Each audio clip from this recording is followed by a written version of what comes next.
going on, Sunday people? Hope everyone's having a great Sunday. My wife is currently out of town. She'll be back in a few hours. And I'm trying to get yet another printer up and running. Too many projects, too many things to do, but what else do you do when you're bored? So I thought I'd spin up a stream and see what everyone else is up to. Don't know if I'll actually get anyone hanging out, but if you do, you do. If you don't, you don't.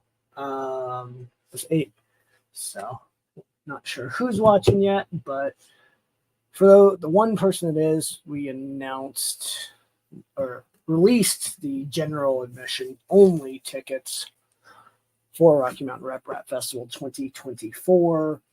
As of right now, we have 28 general admission tickets reserved, sold, whatever you want to call, including people I know. Hey, Dan, don't know if you're bored. Here's a link. Feel free. Oh, that link is no good. There we go. It is. Feel free to hop in. Printing some fidget cubes at some really close tolerances and trying to figure out how to get this CR10S Pro V2 working. Got it from a buddy. He was tired of it, and it's clipperized. Well, unfortunately, I don't have the right config for it. It's SKR2 for the control board. I do not like the breakout board, and it does have a micro Swiss, but it's going to need some work. If I can get it running, I'll look at putting some money into it and some more modifications, but so far nothing's working. And yeah, I'm kind of lost on it. It's okay. I'll get it eventually, or I'll sell it at Rocky Mountain. Luckily, I had a spare Pi, but the guy unfortunately lost his config for his setup. Is what it is. So, assume it's just Dan watching, so I'm just going to keep talking. So, don't forget, Rocky Mountain Rep Rap Festival is April 20th and 21st in gorgeous Loveland, Colorado. We're going to have 36,000 square feet. And it's going to be fun. Let me check something here. And download the zip file. Okay, he's sending me all of his stuff.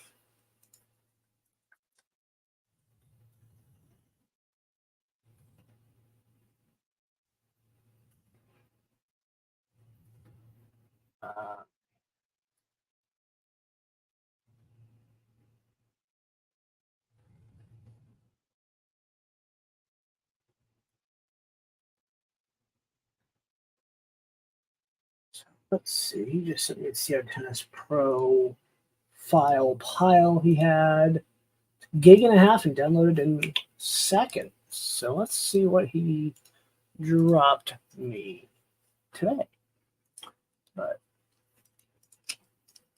we'll see. See what happens. This is why I back up all my configs with a copy and paste on multiple things. But who knows? I'll get it figured out. It might get switch wired as well. I'd love to use this printer for more. So let's see.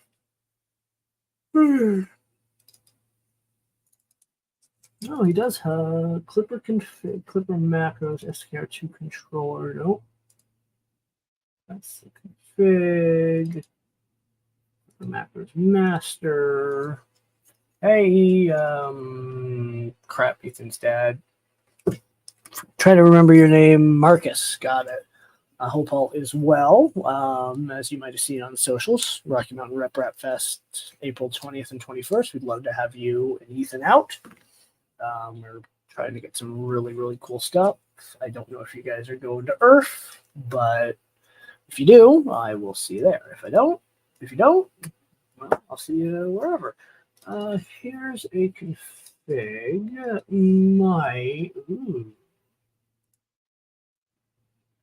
might have found a config. Okay, I'm gonna try it. Let's power this printer back up. See if it's any better. Yep.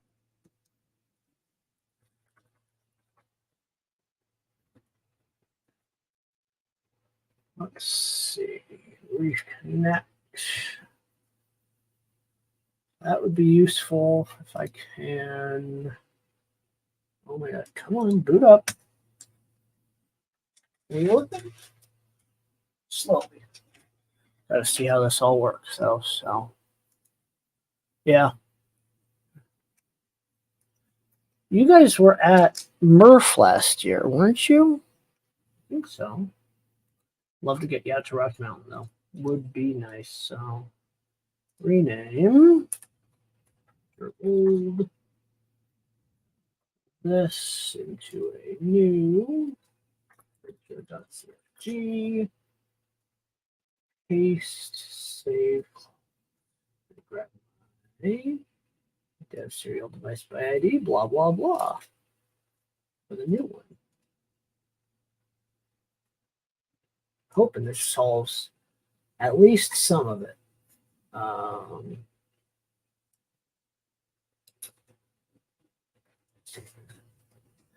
Too much of a mess I just made. Z offset in section BL touch must be specified. Oh, you may. All right. Well, who's messaging me? Anyone? Anyone popular?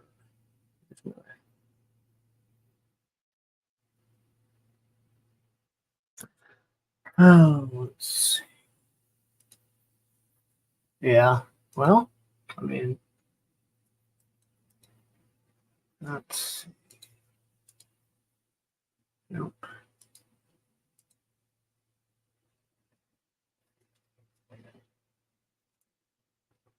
Oh.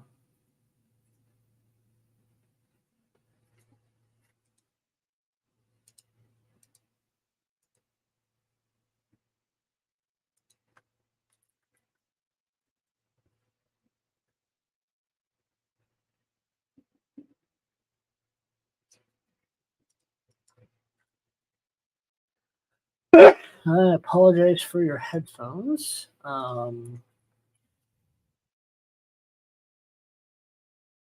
Snipping tool. Boom.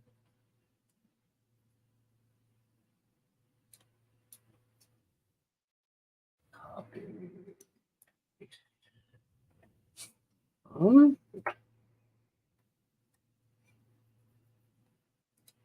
Yeah, I get it, dude. I do. So why do I need a Z offset? Must be specified. Why does it need to be? Oh, I bet I know why. Oh, stepper Z, probe Z, virtual. Go here.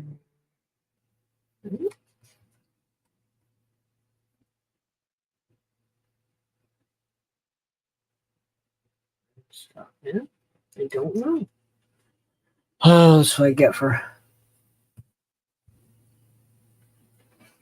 Z offset and BL touch must be specified. Well, we're gonna try it and see what happens. Now we gotta get you some sponsors, dude. What the hell?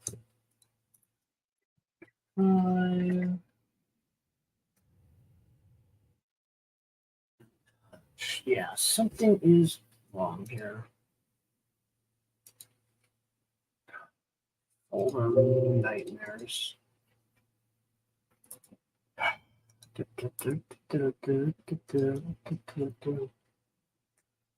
Breakout board, pins label. Whoa, PowerPoint. This guy's got a PowerPoint. Well, that's somewhat helpful.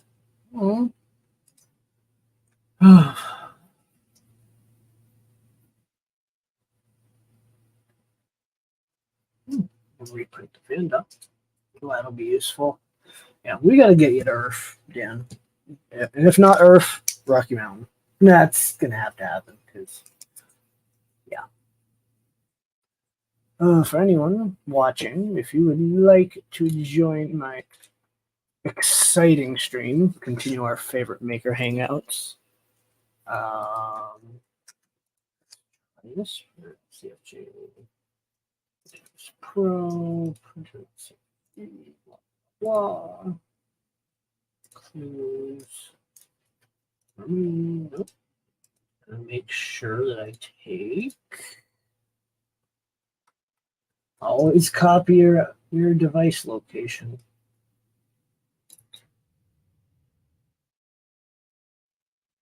Delete. Upload. And restart. Let's see. Getting.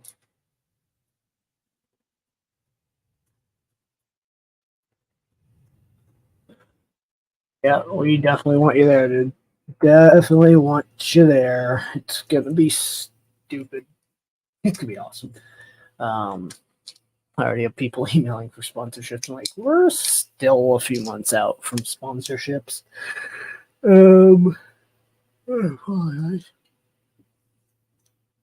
Yeah.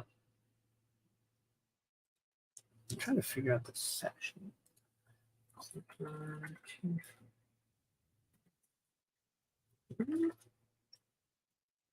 Oh, it's touch screen.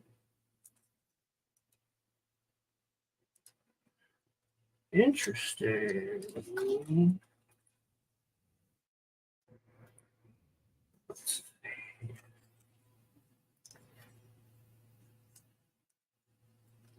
Is it a different clipper fork? Huh.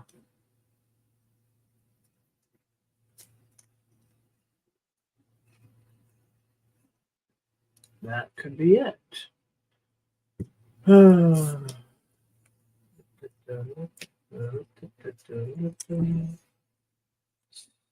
There's a fork of clipper I have to use specifically for the screen, which realistically I can just figure out later. If I can get this thing working, I'll buy a damn screen.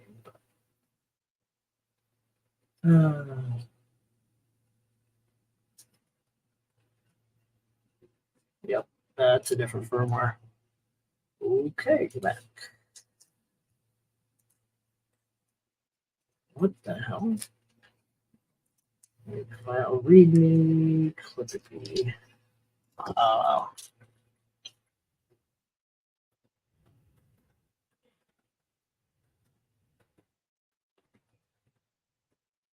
Not reinstalling clipper. I'm literally just going to disable the screen.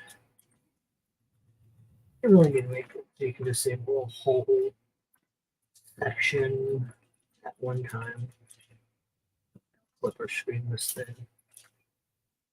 All right, try that.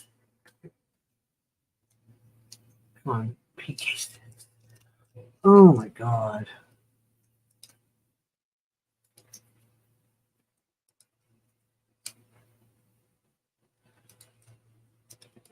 So G. Oh, are you kidding me? That one.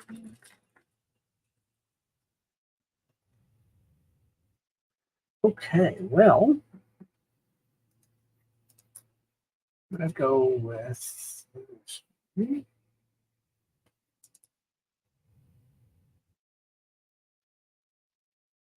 that's pretty old. I just trying to figure out how these breakout boards work and it's like that. So we'll get it. Who's hanging out? Anyone popular?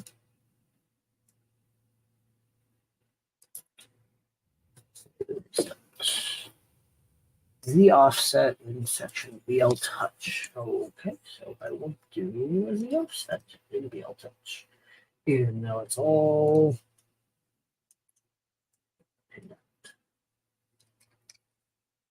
PP5. Oh my god.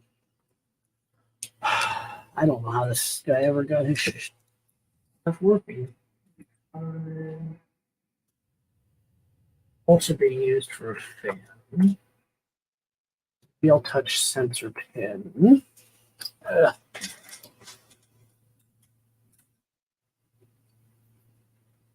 Hoping there's a different pin than what I'm looking at.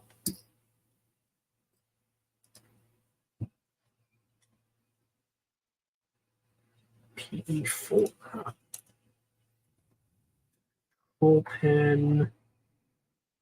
PE5. Yes.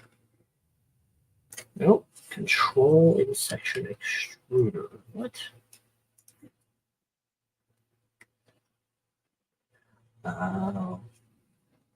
No? What the hell? I'm just going to hijack this from another config.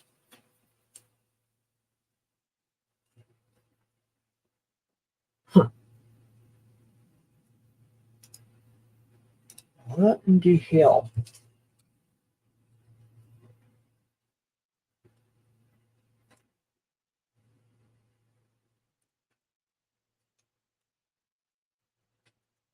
Control must be specified. Okay.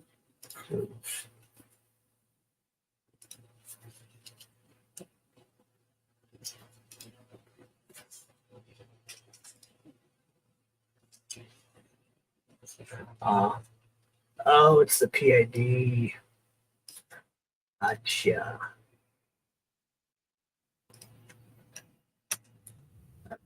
Stable restart. Option. What the?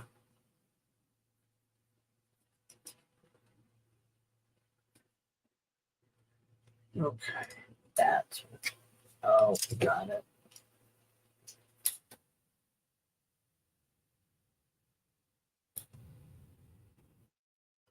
That might help. Nope. Who's watching? Anyone popular? Got 3 YouTube people watching.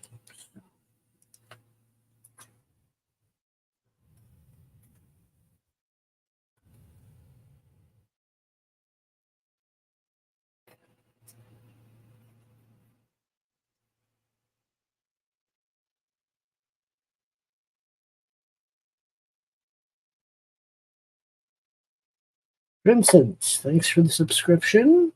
Ooh, Joel liked my post. That should help. And ADC out of range. Oh my god. We're getting there. One horrible step at a time. PA2 for the sensor pin. That's fine.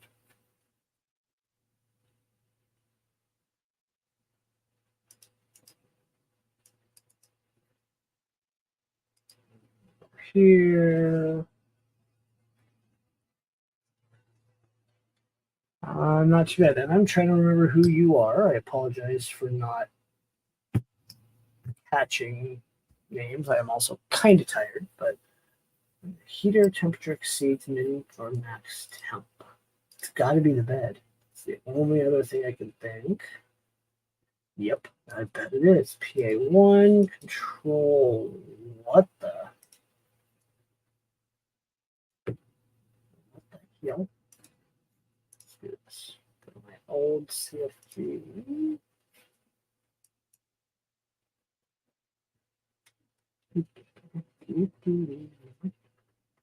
Yep, that's why.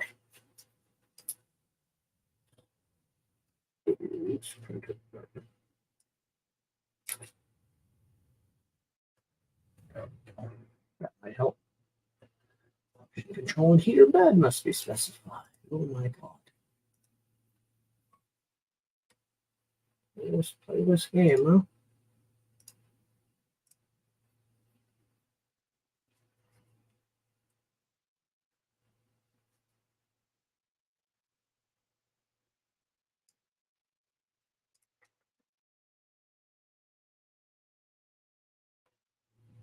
Okay.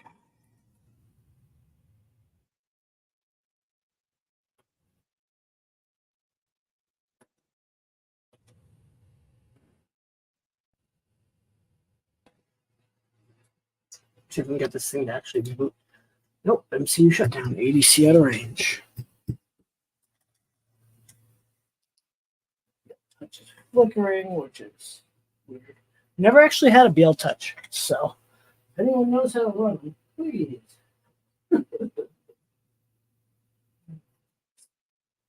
This thing's end up with a freaking Humera and some CAN bus, most likely.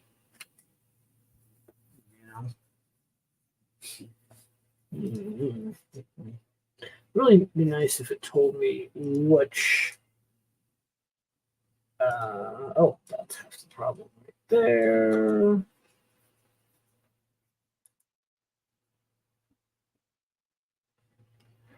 Yep, there's a different fork of Clipper that I think I'm going to use, but we'll see.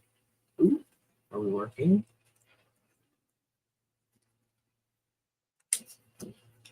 Nope.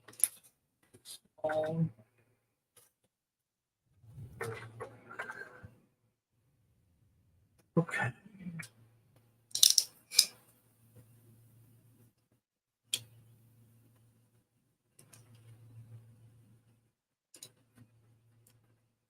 Okay.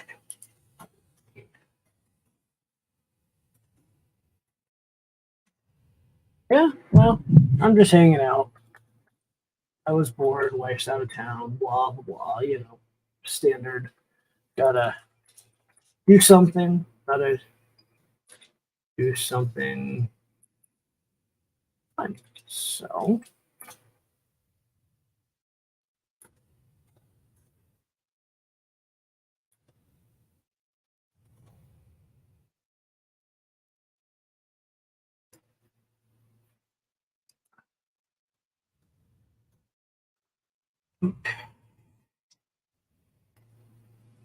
I have to reflash clip again. That's okay. That's easy.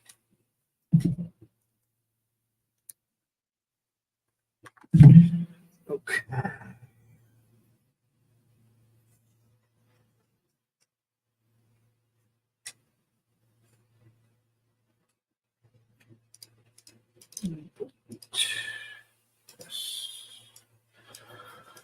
Okay. Menu. Oh, CD the clipper. Picked it. Wow. Yeah. Make menu config and different word. That's what I need right there. So, wait.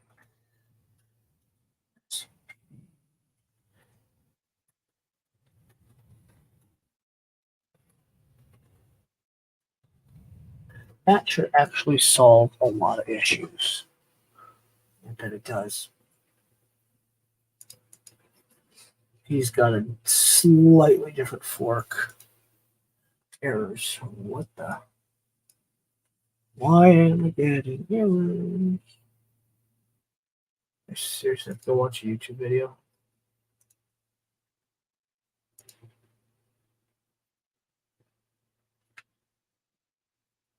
We're going to do that.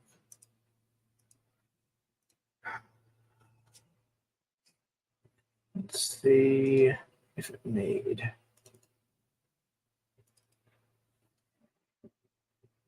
Clipper out. Nope. Go back.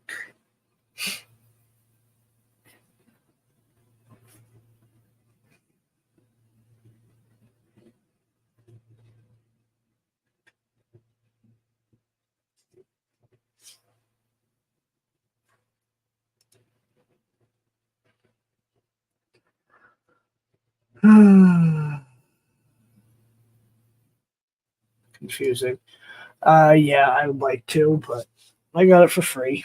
I want to try to at least make it print once before I figure out what the hell I'm doing with it. I'm tempted to convert it into a switch wire.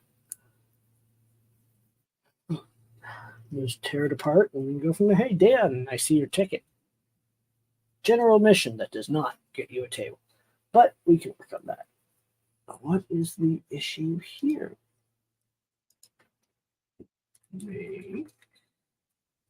No. Config.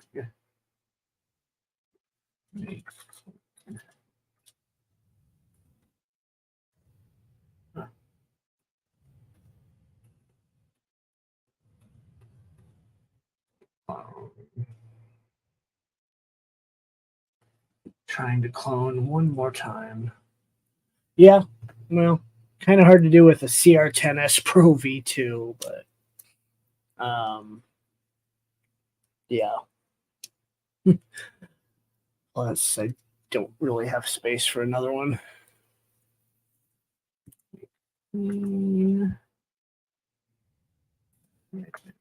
What the frick? Oh, wait. Out of Clipper. Whoops.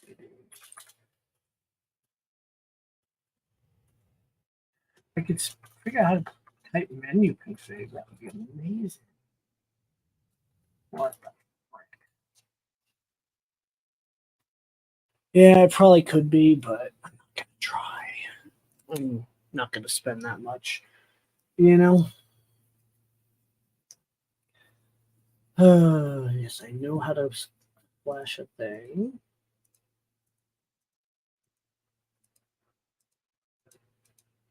He's actually doing it on the same Delta.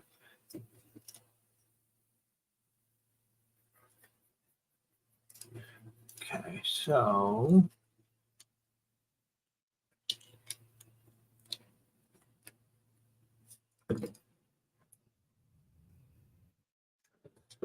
again. Oh my god, you stupid browser.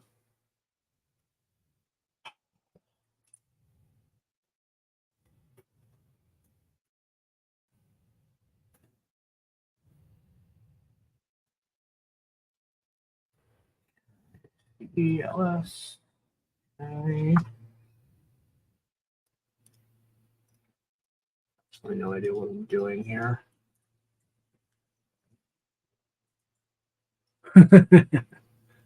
Yep, that's the plan, Dan. We don't have our layout ready, so we're going to stay with general admission up until the point where we're past our sponsorships, probably. But we have time. Even if I release those at the end of now the year, we'll there'll be enough time. No rule to make menu config. What the frick am I doing wrong today? Configuration. Storage. Where flash it? Oh, I'm paying any attention. That would be amazing.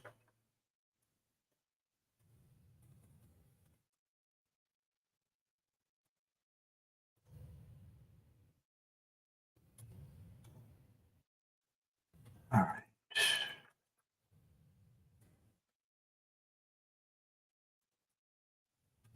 Blah blah blah.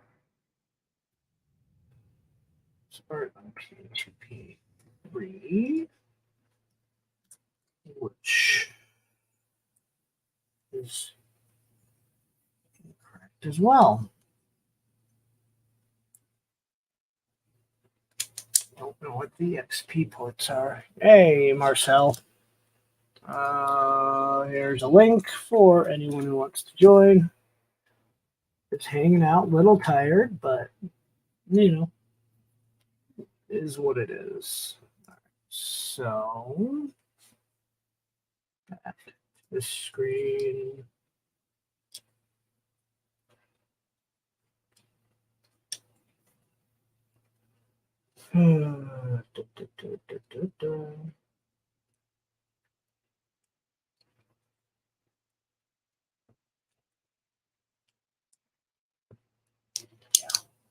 Tired.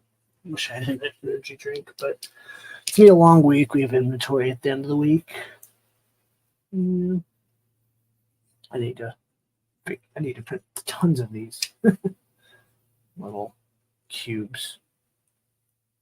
People buy them. Have fun playing with two of them. Print some different size ones, and yeah. All right, so good clone. Yep.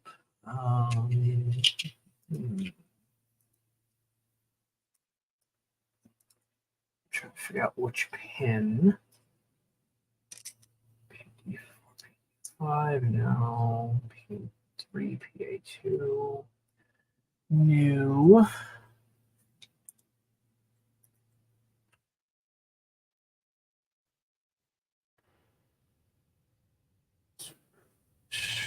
Screen is my problem.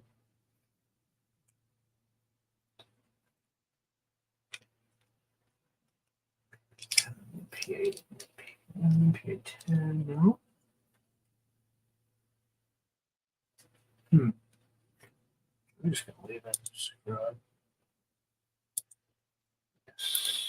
Hey, Sergio, link in chat if you'd like to join. Does this compile now? Yeah, looks like it will. Good. Who's all hanging? Again, link in chat. Feel free to hop in, chit chat. Sergio, we got to get you out to Rocky Mountain. I do apologize for the yawning. But this, let's see. All right, so Clipper out. What the? Out Clipper bid. What in the hell? Okay, refresh. There it is. Boom. Oh, my cat has decided to do this. Oh, here's a big boy. Here's a big boy. Yeah, it's his birthday tomorrow. And he's trying to get away because he's stubborn. Look at the birthday, almost birthday boy. He's probably hungry. Yeah, probably just woke up from a nap. Aw.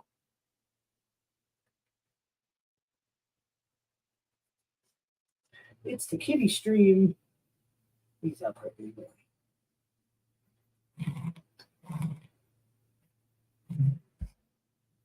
He's just hanging. You want to go down? Okay. Someone joined. All right, so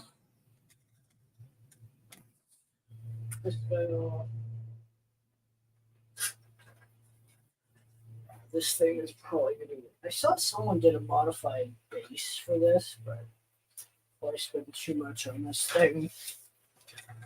You know, dang. It's a little late, dude. Clear out of that. First refresh. I'm tired too. But meh.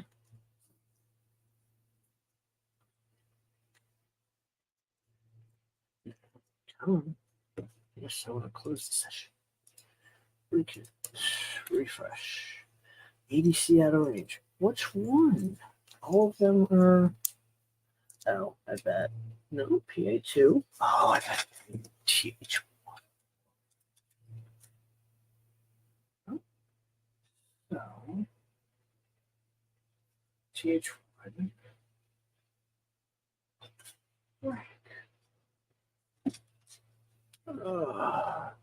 Ooh, customs is rough. So what is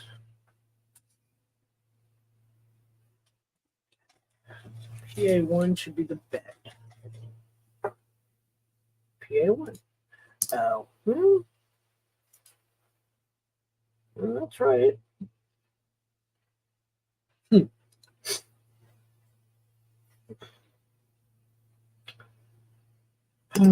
Oh, wait, maybe that's no. Huh. Even restart. Hey, Mitch. If you want to hop into my chat, feel free to. Trying to get things working, but Clipper is being a pain. Clipper dot rename printer dot org. Why? Come on.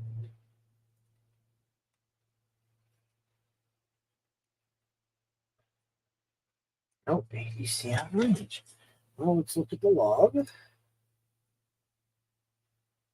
And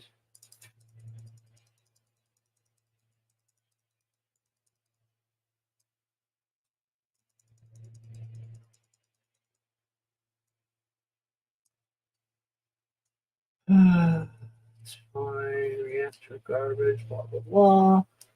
MCU shutdown. ADC out of range. Where though? Yeah.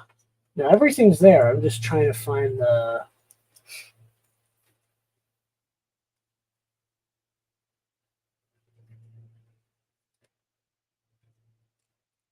ADC out of range.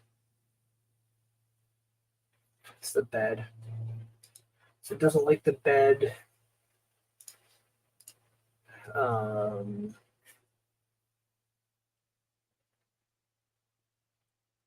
Configuration. So find it from the one that was ish working. Yeah. Upper pin PA1.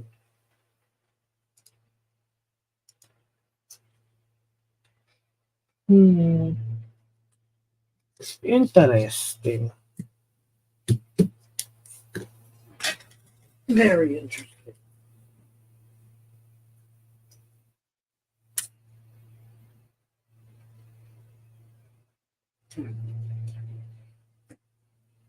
That's cold to the touch.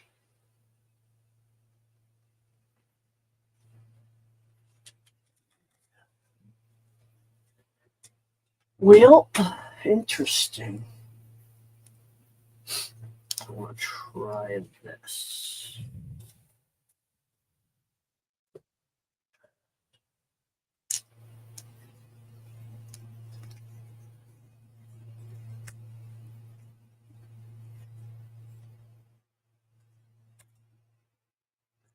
Same issue, all right. And makers.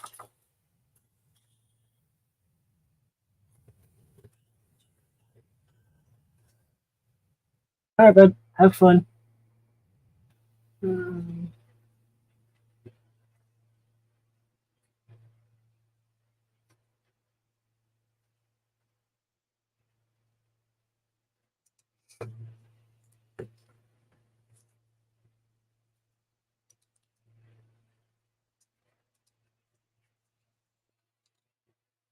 Installation.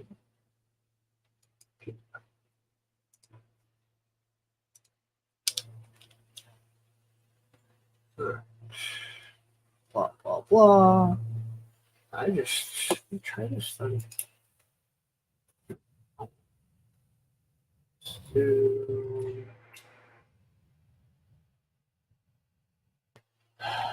Clipper.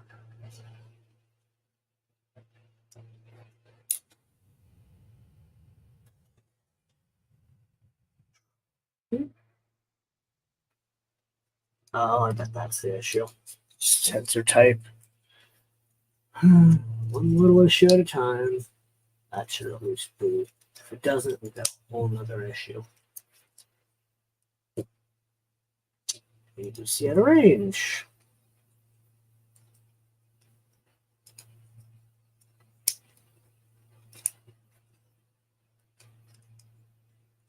There's no other ADCs though.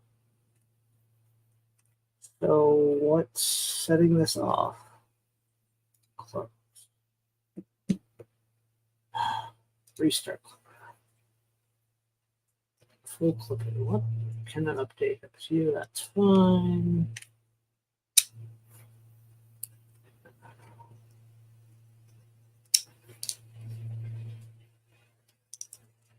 Come on. There. Be nice if Clippy's log would actually tell me what the issue is. I don't care about that. I don't care about that. Yes, I got it. Shut down clocks. Someone help.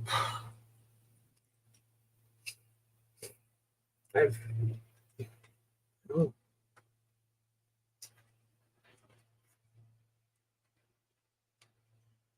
See, shut down.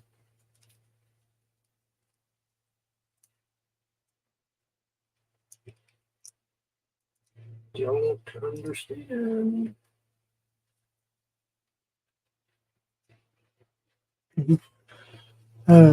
Someone's messaging.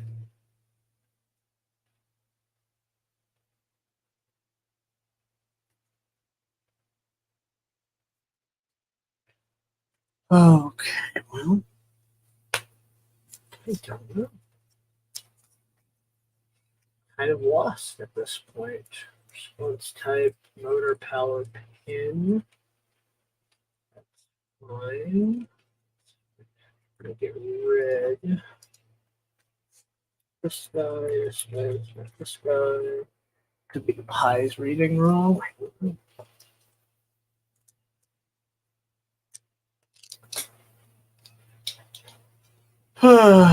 Confucius says, still having the same damn error.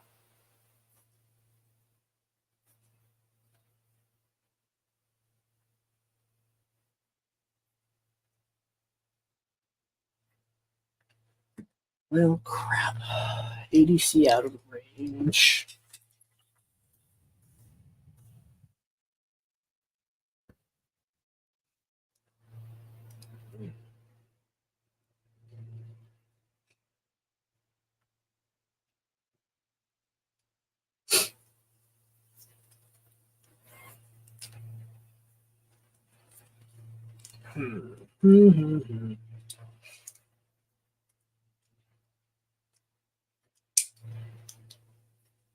It's not the issue. Something else is going on.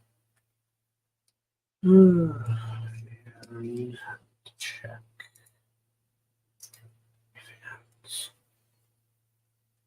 P5.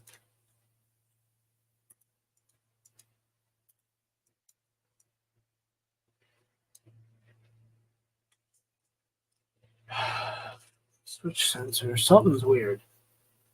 Just don't know.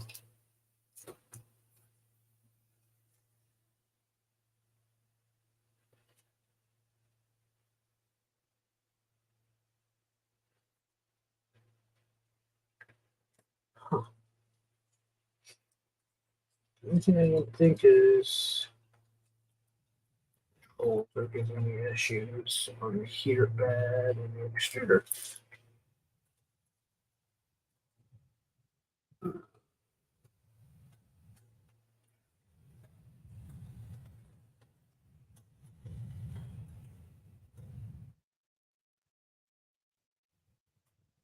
Put a link up. Oh yeah, yeah. It is.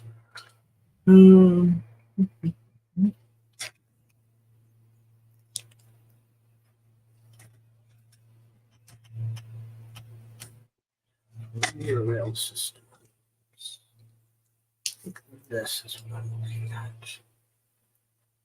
Don't know. Installation, nope, nozzles, nope. Oh, what a nightmare. Just need to figure out what type of sensor it is.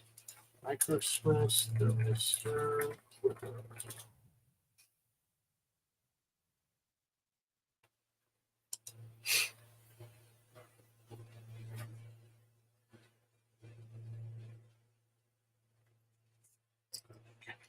Let's try that.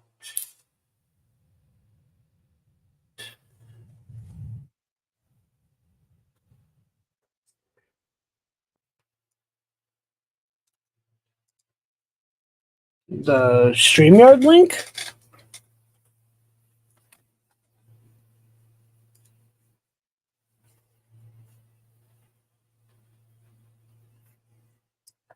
What do you mean, Sergio?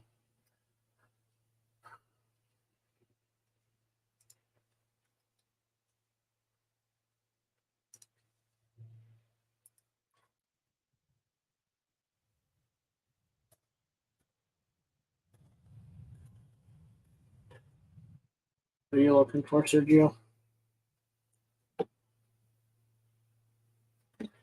Pin. Oh, option pin. Yeah, we're getting there. Heater fan 1, which I need to pull from this guy. 37.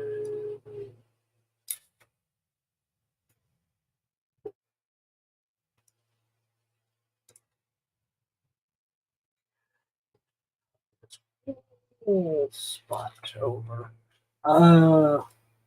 Yeah, the StreamYard link's in here. In chat. I don't know why it's not posted. I can send it to you on what do you call it? Sorry, on Facebook if you want. Working? Still the same thing. Oh my god. Sergio.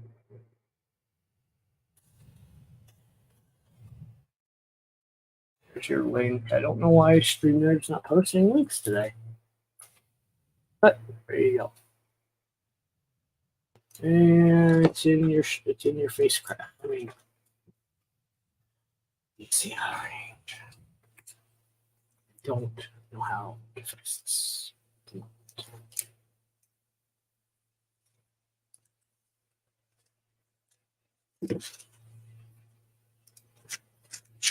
Gotta be.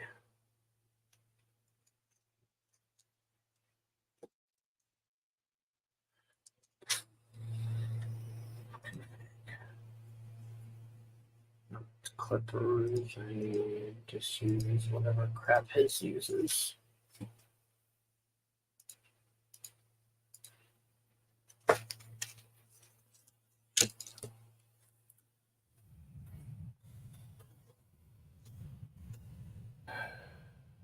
Just reload Clipper.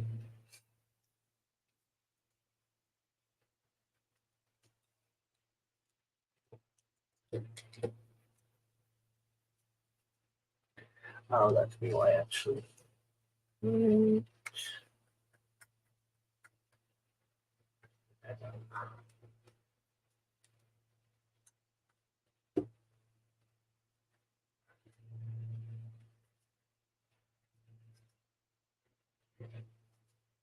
What's going on?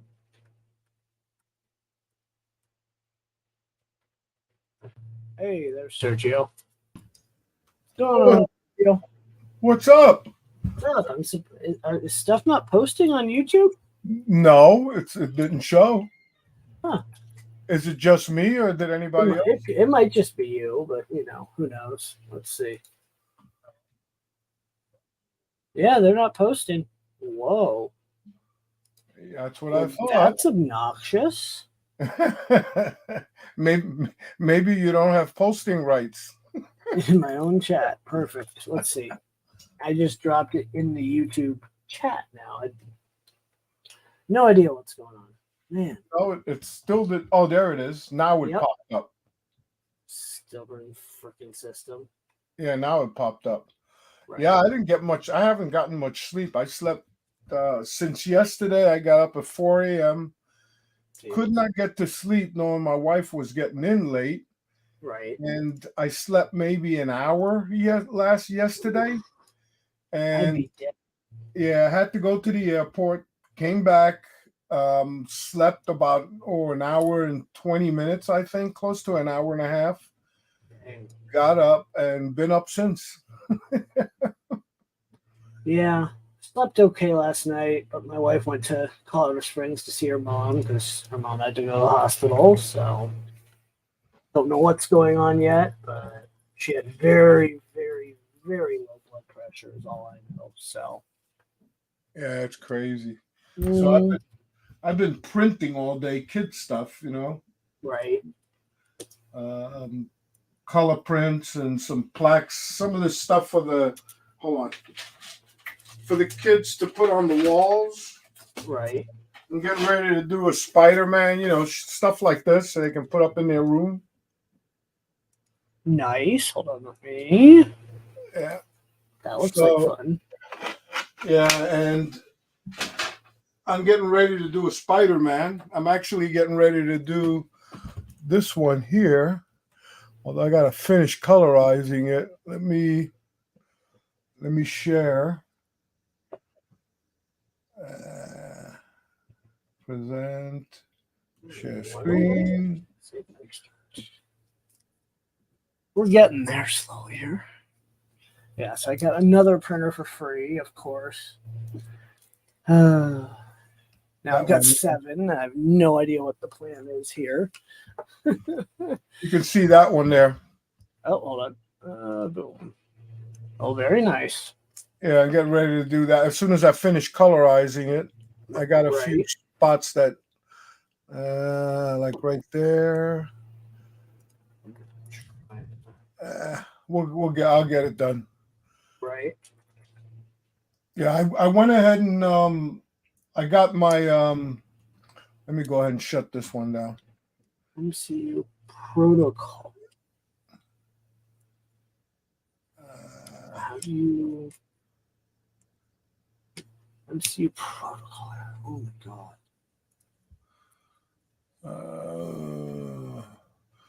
So you are making it to Earth, right? Oh yeah, I'm booked. Yeah, I'll be going. Well, of course, I live literally. Yeah. This time, no Micro Center runs. So I got 3 AMSs, and the 4th one gets here tomorrow. Jeez. And I have no bamboo, so I'm telling you, man, this printer. I know there have been some people who have had problems. Right. This thing is unreal. It just prints, man, and nicely. No problems whatsoever. So that's why I went and got the 4th AMS ordered. Right. 16 colors. Yeah. Well, what I plan on doing is leaving one full for the 4 lithophane colors, which I've already got here, and then another one with PET G. Nice. So that I can switch back and forth without having to go and load, load stuff, load filament, and the more common colors. My only interest in the CR or in the bamboo is the multicolor. Nothing else about the printer interests me. Oh man, I'll tell you what, this printer, it's. But for my use, unfortunately, there we go. That's the the 4CYMK. Right. But I'm waiting as soon as that 4th one gets here tomorrow, because I got to clear that table, move some stuff over, so I can double stack one on each side. And I don't know if you saw Daniel's video. Did you see Daniel's video with the LEDs? So the LEDs are done, and this box, they call it the Bamboo Lab LED controller. Okay. So you don't have to physically connect it to the printer. It uses that, what do you call it? MOTT, whatever. So every time the printer is doing something, it'll change the colors on the LEDs. Right. When it finishes, now there is one problem. They tell you not to that it's not recommended if you got more than one AMS. But so I'm waiting for them to do the update where it'll work, with this. That's why I haven't put it up yet. Right. They're hoping for I've been checking their Discord, and I haven't seen anything yet.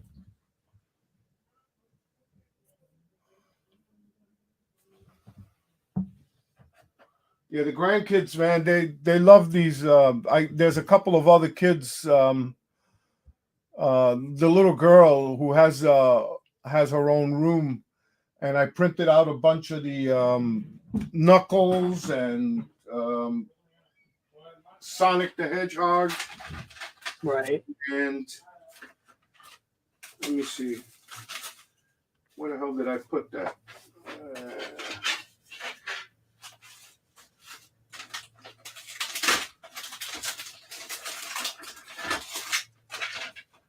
So I printed out a set of these things, with Sonic the Hedgehog, Knuckles, and there's another one, and she loved it. She's got them up in her room already. She particularly likes Knuckles, so I did it in a couple of different colors.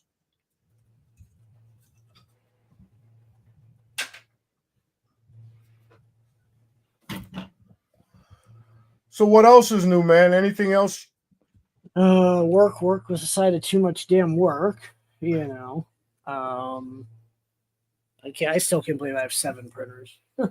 I was at 5 at Rocky Mountain, sold one, got one, just got one at Murph, the Delta, and then a buddy of mine just gave me the CR10S V2 Pro. I don't even know. I've never had one, and I don't so far like the setup. It may, if I can get it working, I'll probably throw some money at it and change the hell out of it. But it's got a double breakout board, and it's complex. I'm like, yeah. I am bringing my Prusa this time to Earth. I'm gonna have see if I can get Joe to sign it, but I want everybody else to sign it, like Chris Raleigh and Joel, you and everybody put their signature on it, man. Make it worse someday. We'll have everybody sign it, man. But of course, I want Joseph's to be on the front side, nice and big. Right. Good luck with that. That's going to be a challenge, I'm sure. He won't. No, he apparently he doesn't have a problem. No, he Murph last year he ran around and signed all the Prusas, and I had, of course, at the point I had an Ender 3, Zach's Ender 3 on my table. I was like, why do you have an Ender? I was like, I have 3 Prusas at home. I just can't bring them this year. I gotta get back to start using the Prusa with the what do you call that? The other 4-color, not the MMU. The palette. The palette, yeah. I had a palette. I hated it. It didn't work reliably. It was always misfeeding colors. I tell you, I did quite a few prints on it. Well, not that many, but the prints that I did do, I was having a problem in the beginning. Mm-hmm. And the important thing is to get that where it's putting it the filament together, splicing it, is setting the pressure and setting the temperature. Right. Once I got that adjusted to the right point, now it can change depending on the filament that you're using. So if you're going to start using other filament, then you got to start. Which I did. Yeah, you got to sort of set up different profiles. But otherwise, I tell you what, it was printed with the Prusa. It was doing a nice job, really nice job. Yeah, it never worked well for me. It got to the point where it was misfeeding colors. After I even messaged their support, and I'm like, help.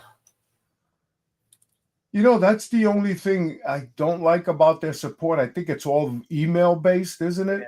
Yeah, that's not good. They better start waking up, because I tell you what, I have a feeling more and more people are gonna look at this AMS. I mean, this is so simplified. It's freaking unreal. The problem is, for the way I like to deal with the hobby, I like to tinker. That's what I enjoy. The bamboo has very little to no tinkering. That is true. That's where I'm kind of like, unless someone sends me a bamboo, I'm not going to spend the money on something I can't tinker with. That's my love for the hobby. That's what I enjoy. I love modifying. Like every printer I have is not stock.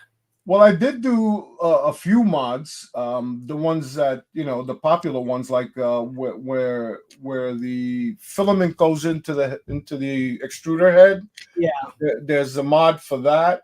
Those are minor mods. This isn't changing a hot end, changing an extruder. All the little things that I enjoy as much as they drive me up the wall. I after all that tinkering, I kind of enjoy just being able to print and just getting it done. I mean, these two just print.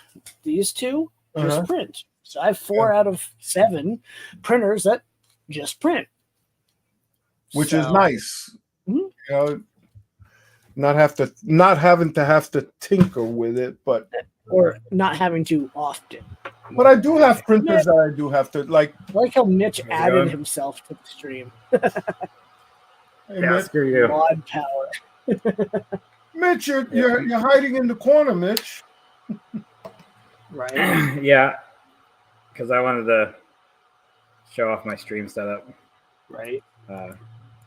I just wanted to see if it worked, but it works.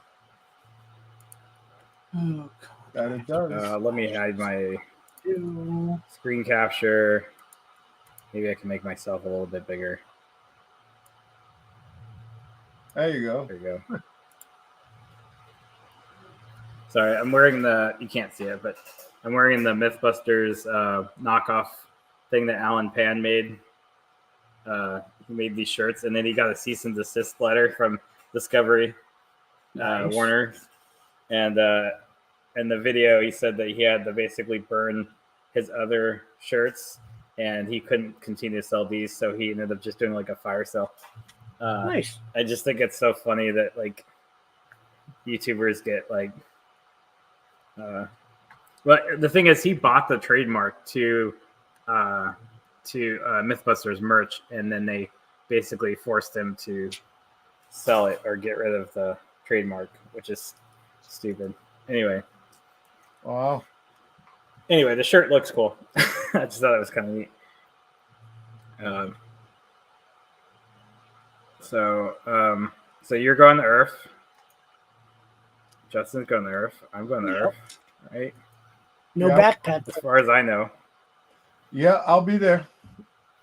Are you going to bring anything? Do you have a table? I'm not. Justin, you got no, I have access, but I don't have a table. Okay, that's good. I mean, really, the tables are it's so different than the other rep festivals in terms of like, it seems like they have a lot more sponsors and less exhibitors than the other events, which could be a good thing. I mean, yeah, it's more of a trade show than just a show up and hang out kind of place. But that could also, that has its benefits too. The networking is better. I do like their stage. That's something that I think probably makes them unique, is their kind of like their stage production thing that you can talk on is pretty neat. Right. The build platform or whatever the heck they call it. Yeah. And the loading dock for the races. Yeah, I'll have a death racer there. Yeah, Mitch, I'm only like 45 minutes from Earth, so okay. It's a hop, skip, and a jump for me. Right? And Micro Center on the Pennsylvania side or the... I'm in Maryland. Side? No, I'm in Maryland. I'm just outside of Washington, D.C. Oh, okay. Yeah. Baltimore. I forget that D.C. like is basically in Baltimore, kind of. Yeah, between D.C. and Baltimore, if you had to drive, it would take you about 30 minutes. Come on, Kit. Look, it's a rare kit. Very rare kit. He hasn't been on the stream, and there's a face of Kit. Oh, Kit Skyfire. Wow. I now have a face to a name. I've never used it before. Can you hear me at all? We hear you just fine. Kind of. Oh, my one earbud is the only thing that's left charged. So The cheap mic I got on one that was on clearance, so Mr. Captain Voron over here. yeah. What did I'll I be put as back my one title? second. I think my nephew just got here. Wait, who's the Captain Warren? You're the Captain Warren. Well- You got This guy. you're I only pointing have at the your camera's pointing to the side. To me, right. are you pointing towards well. me? I see. Is that a 2.4 behind you? There's a 2.4 there. Behind that, Yeah. the 2.1 that has been used in like a year or two. There's a Sobel SVO1 that's not in operation. Next to that, you can't see, is a switch wire, which currently has the bed taken apart. I get a new wire rail for it. And then there's a Seabor V0.1 that's in the corner here. I haven't used that in a while. It's going to be a donor for Tri-Zero. And I'm working on a Tri-Zero build. Nice.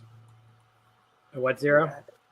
Tri-Zero, it basically replaces the, goes to like a triple belted Z. Oh, a Trident, but a V0 sized, right? Something like that. And this one's also has the Box Zero mod, which you can get rid of the top hat. This was designed back when the 0.1 existed, not the 0.2. So instead of having a printed top hat, you have a totally enclosed printer. Right. Yeah. I've got some custom 1515 extrusions here from DLL PDF, also known as CNC Machine Guy, and he powder coats these. You give them almost any color you can find. This color Weren't is they at which company is that again? Because I think I've seen them before. Yeah, you'll see him on the forums for most of the sites. He's on the Voron Discord, the Printer for Ants Discord, probably Armchair Engineering. He is exact name here. I can't remember it. I'm hoping, Kit, you can decipher a Clippy log because I just sent it to you. I'll try. I'm having headache beyond headache. It just doesn't like the There we go. It's, demisters at this point.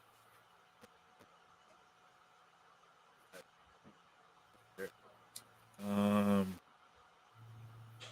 not sure what the cause specifically. There's DLL PDF. Yeah. You can go to dllpdf.com. I think he does a lot of other custom powder coating for frames and panels. And they just got their own. This does not come with a macro for filament load. That's annoying. But the screen has a macro for it.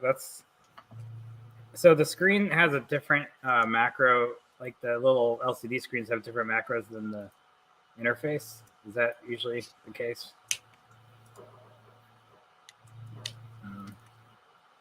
It's my first time using Fluid and a display. I can't tell you. I use mostly mainsail. So Yeah, right. This is what came with the printer board. I didn't update it or anything, so I didn't know if I should probably go and update Clipper too. that's got the Gemini in it, right? The what? What? The Gemini, yeah. So mainsail's on there. It's just it's defaulted to the interface of Fluid. You have to go in there and you can change a single setting and it changes between mainsail and Fluid as the web interface. I don't mind when. You can change it. Yeah, like both of them. And then is Moonraker what is Moonraker is the underlying API that communicates between the Clipper and the web interface mainsail or Fluid. Oh, so you could like write an interface just using Moonraker and not like make your own interface if you wanted. I believe so. I'm not that versed on it, so no, I'm not either. But can't quote me there. I know there's a mobile raker for like phones and whatnot, so they can bring them on Android. But beyond that, you have to check out the various forums. A lot more information. What's going on here? What are we looking for in this log? I'm having an ADC out of range issue. I don't know why. Everything's plugged in where it should be. Reset. What tried. are you doing when the issue comes up, or does it come up automatically when you first turn it on? It comes up automatically. It doesn't even let me get to temperatures at all. That's a problem. Usually a thermostat in. I have no idea. I've had this thing for a day. Can you send me a copy of your print config? Close.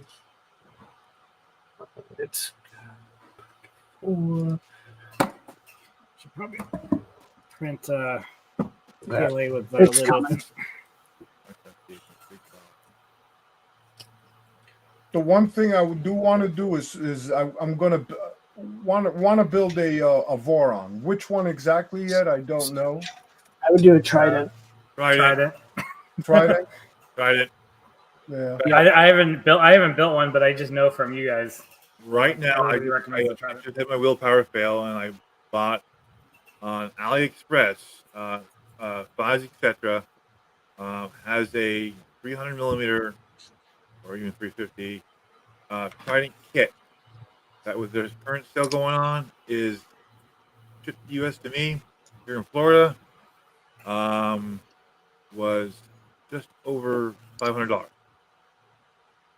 This does not include the printed parts or the pie, whatever processor you want to use, but includes everything else. And that 2.4 there is a 5-step kit. Somebody just did a video of a kit, a Voron kit with the printed parts and everything. I think for about $500 or so. I should go back and look. I know there's been several for the Seavor for the V0 with printed parts, like the one he's got right. Mitch got. No, the one I was looking at. This is the metal part one. Well, the only one I've seen so far, you have to pay for like $2 shipping from China. Yeah. This is a nice kit, but I would rather have the LDO kit. Well, the LDO is a very nice kit. I agree. I mean, they're very nice. But I have an LDO kit as well, but like, this is pretty comparable so far. Decent kits, and I've been able to splurge on buying some additional accessories. Like I bought the I bought steel backers for the rails on that one. PCV cookie. I just some other upgrades. I have some other planned upgrades in the future. So the cost. Have you ever built? Have you tried Beacon yet? Not yet. I don't have mine yet. Is it like the Hall effects sweeping of the bed or something? Somebody I think I saw on the Twitter feed. Someone was showing off. Oh yeah, I saw that. Similar device. That is nice. And apparently it works real well too, right? I guess. Getting the micro eddies in the resonance from steel plate. I think like either the magnetic field or so it detects all the various field eddies when it emits the signal. So. Yeah. But unfortunately, it does not work on glass surfaces or anything that's non-metal or non-ferrous metal. So. Well, I'm going to do Ellis's print guide. I wish me luck because this is, yeah. Let's see. Hey Justin, you've been using the belt printer or not? Yeah, for a while. I had a contract project for a very heavy and annoying motorcycle seat. Oh, I remember that. Yeah, I saw that. Failing book, and then finally shipped it. And made no money. Actually, lost money on the project. So there's money in my account, but I lost money. So as long as you break even, that's better than most people with 3D printing. No, I lost money. Oh. The guy says he's got more in the future. I'm like, we're gonna have to work something out because I blew through. Yeah, that's good. Somewhere around 20 kilograms of filament, and holy crap! From power issues, we had 3 weeks of storms here. and light. And I've never had power issues in 10 years, but there were some power issues. Even with battery backup, there were some power issues. Time for a UPS. I have 3 of them. It's not enough when the flicker is a millisecond, and these UPSs are a 4 to 12 millisecond turnover time. I'm considering building another UPS PCB for printers specifically because you don't need the AC conversion. You really need the UPS at the DC side. So that way you have faster switching and then getting MOSFETs that are appropriately sized for the printers that have a fast reaction time with a good capacitor bank. Because the backpack printer has that issue where there is no capacitors. It like as soon as the battery gets below a certain threshold, it will just brown out. And so browning out is different than like a power. Well, there's brownout too, but you need to have like constant voltage detection. And as soon as it detects a hint of voltage drop, it needs to have the MOSFET switch over the battery with a capacitor smoothing. Like I haven't really, I don't know a lot about analog design, but I know that like we have the technology with, you know, microcontrollers and stuff that we could make. Big Tree Tech does make a UPS board. Yeah. There you go. But the problem is I don't think it's open source. Nope. And so I want to modify their design, but I'd rather just redesign it. And then maybe this time instead of using, they just use electrolytic capacitors. I would just use super caps because super capacitors can actually handle the current drop. So anyway, I was looking into it for my backpack printer, but I think it could be a useful thing for everyone, you know, and especially if you can make it have CAN bus support so that the controller board, you can integrate it in the clipper a lot easier and not just like a digital IO, but actually like actual power monitoring over serial. I think that's something that I haven't seen anybody do yet. So sorry, I'm trying to nerd out on power stuff, but I've gone through so much trying to get the backpack printer to work on battery system and be able to swap between the two systems. Right now I have a mechanical switch and a diode, and I have to just make sure that, you know, the battery and power is plugged in, and I physically switch it over from AC to DC basically. You know, DC power supplies. Anyway, most things are 24 volt. Most things don't need AC heated beds, at least for power outages. So if you can just keep your bed warm at, well, that's the problem. Yeah, if you were to do a UPS, the AC, most printers, big printers use an AC power supply to heat the bed, so you would lose your bed heating if you're just providing the 24 volt DC, and that would cause your bed parts to pop off in the event of a long power outage. So anyway, it'd be kind of interesting. Justin, can you try disabling the BL touch section in your config? Say again? Try disabling the BL touch section. Okay. Just to see if it'll start up in there, because I've never had a BL. or it looks like it's trying to raise the filling. It says filling the verified BL touch probe, and then it has the shutdown. Interesting. So I don't know if that has anything to do with it or not, but try that. Well, the BL touch won't stay on here. Once I get this thing working, it'll be beacon and stuff. I would turn it off or disable anything that's not necessary. Because I'm going to need it at some point. Come on. BL touchless. Yeah, well, Just trying to get. I've got a Euclid I can run if I have to. So, come on. Waiting on it to pick up. And Gateway.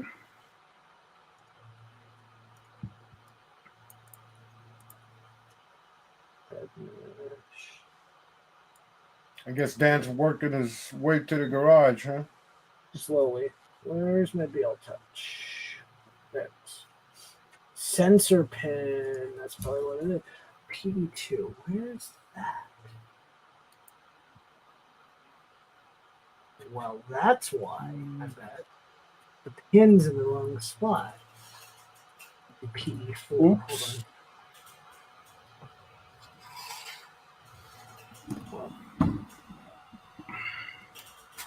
That's what I get for using someone else's config.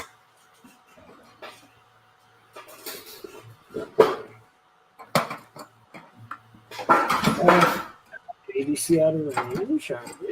Face. Wonder issue.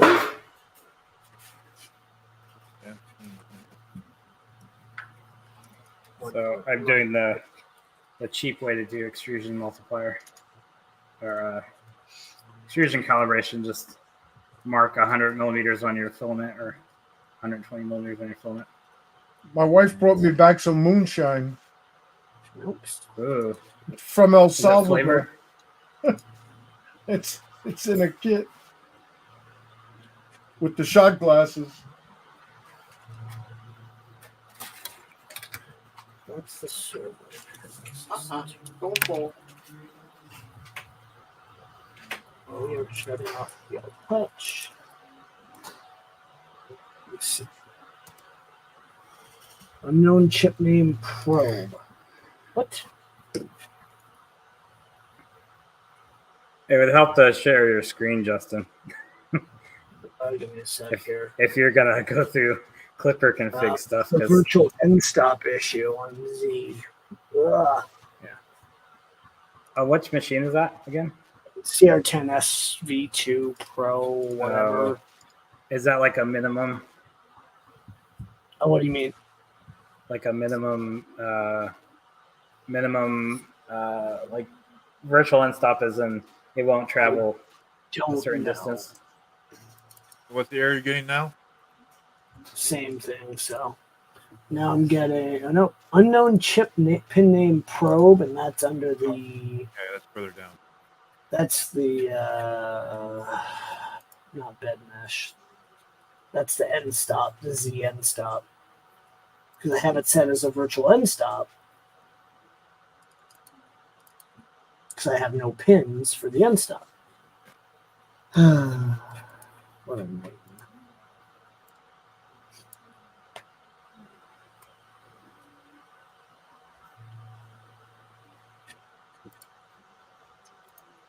Oh, there's a minimum extrusion distance you can set, or maximum extrusion distance. That's not I guess the issue. It's the BL Touch that's giving me a headache. Yeah, that one's from. Oh, that.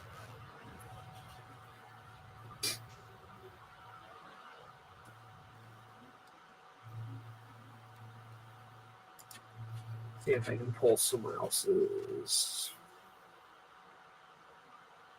That's the other thing. I'm going to need to learn Clipper.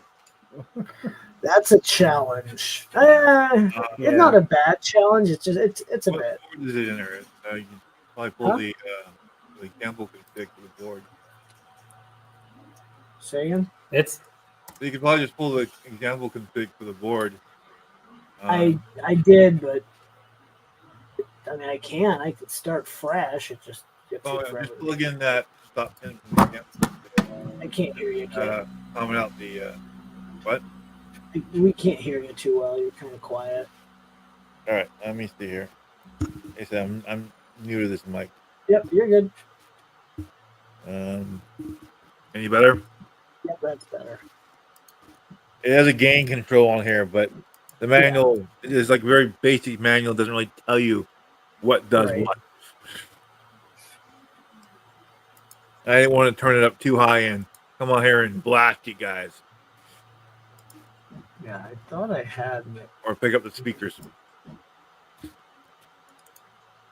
I'm not even sure which way to point the thing.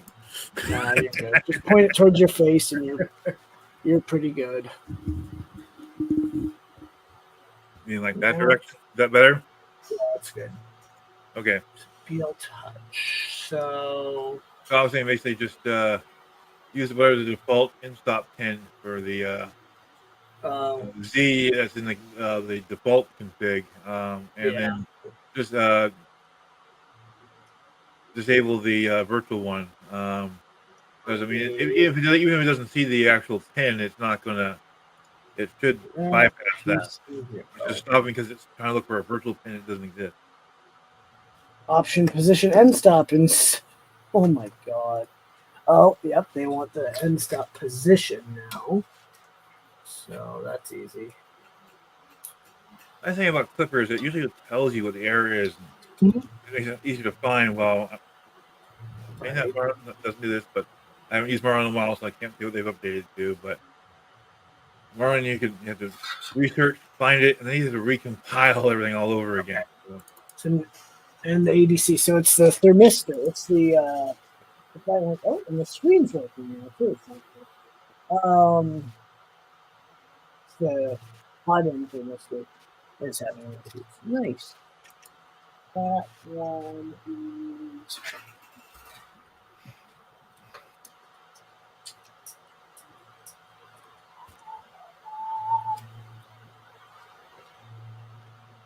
I'm a little spoiled with building Borons because a lot of the configs are already been well Already ready to tested. go. Yep. Even the Yeah. mods have been well tested from the people who came up with them. So a lot of it's plug and play, and as long as you save backups of your old versions, you can easily go back, change out one thing, and hunt down the issue.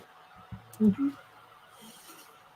Some of the updates. I did I clipperized a Delta printer, a small Delta printer. It's very basic, but like it was surprisingly easy. It was surprisingly easy to do Delta printers with it. So you can pretty much just use another the FL Sun config and just kind of modify it. I remember a bearded one that used to be big in the community, and he was when Clipper was still relatively new, and he had configured a few SKRs for I think for a Prusa systems for it. And he was complaining about how he had to go search for just examples and figure things out for himself, and it's like, yeah, man, you're the pioneer. I mean, and people will then learn from your work, and it'll become easier. And Oh, we there's had like, 4 oh, I love it now. points. We're getting close at this one. What'd you get? Getting close. I think whatever. Problem is, MicroSwiss doesn't tell you what thermistor they use. So I'm just trying to bounce around trying to find it. Come on. Oh, see, yep, it's the hot end thermistor config is being dumb. So let's try. Direct 3950. I'm just about trying.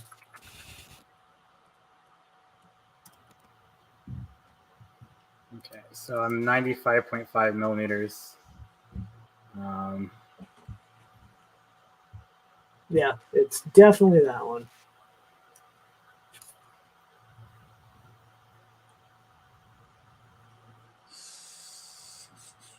Extrude a small amount and ensure the extruder motor is holding on. Take a ruler, 120 mark. Same freaking issue.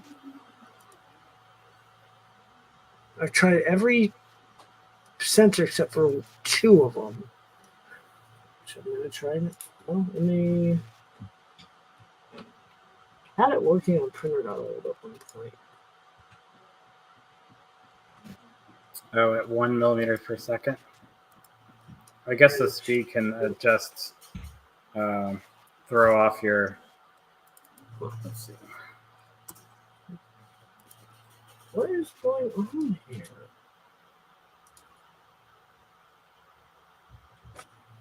I'm with the heater thermistor. It was toast, which it could be. I mean, who knows?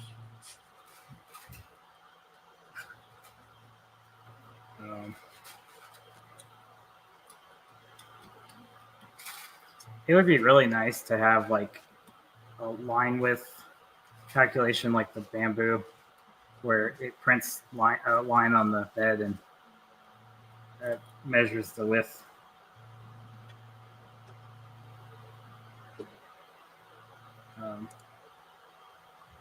Hey, Viking. Is Viking here? Yep. How's Thomas, it going? Nope. Baby Seattle. Again.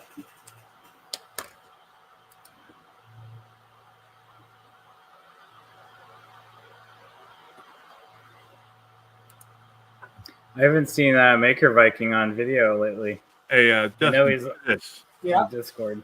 Set for that thermistor, set the min value to like -2 and the max Okay. 2000.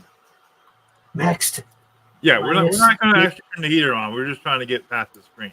I'm going to do -200. I don't think you're going to go that low. That's in near freezing Kelvin state. I get that, but I want to get past the damn screen. So we're getting 4.8 C.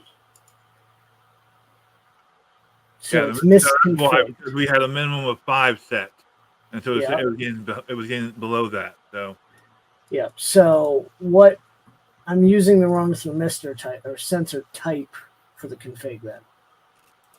So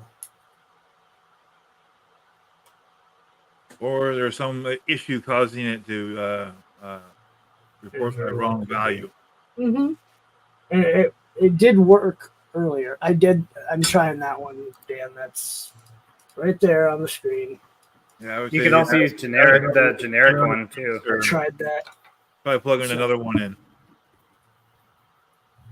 into the board. Oh, let me just switch it to a different one. Yeah. But even then, most of the thermistor profiles are very similar.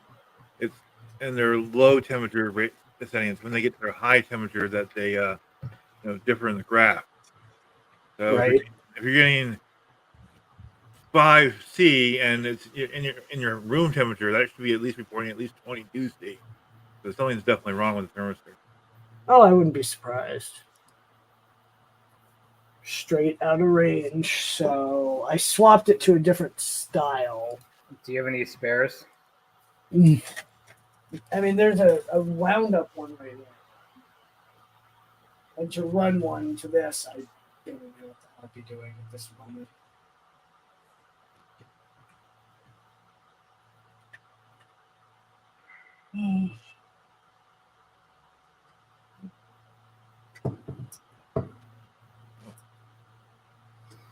Oh, cool.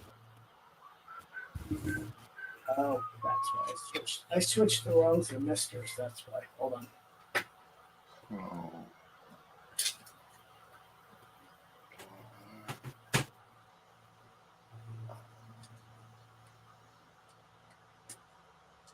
So 3.5.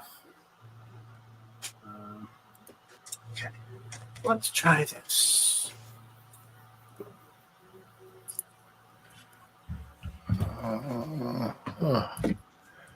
So Okay. this Now it's reading, so it could be the thermistor because now it's just a generic thermistor that's plugged in. Try max 31865. I don't know if that's not a thermistor sensor type. That's for the PT100, PT1000. Yes.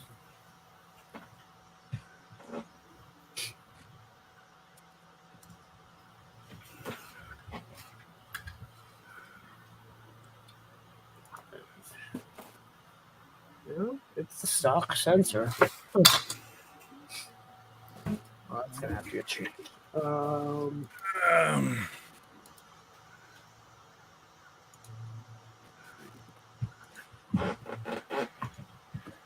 now we're talking. So now what we do, we flip the pins. We do PA. Maybe need a pull up or pull down resistor. It very well could actually, but let me switch that with 3. Hold on. It very much. We'll do a pull up on it. Then you need to find the other PA3. What the hell? Oh. I just swapped it to a different pin, maybe the boards. Nice. Only maker sparkle green ASA. Donkey. Oh, I can't see it too well. Well, no, -100. Okay. It's got to be the wire then, or one of the two wires. This is SKR2 board to a breakout board with a 16 wire flat cable to a breakout board. It's just stupid. It's gonna get CAN bust if I can get it working.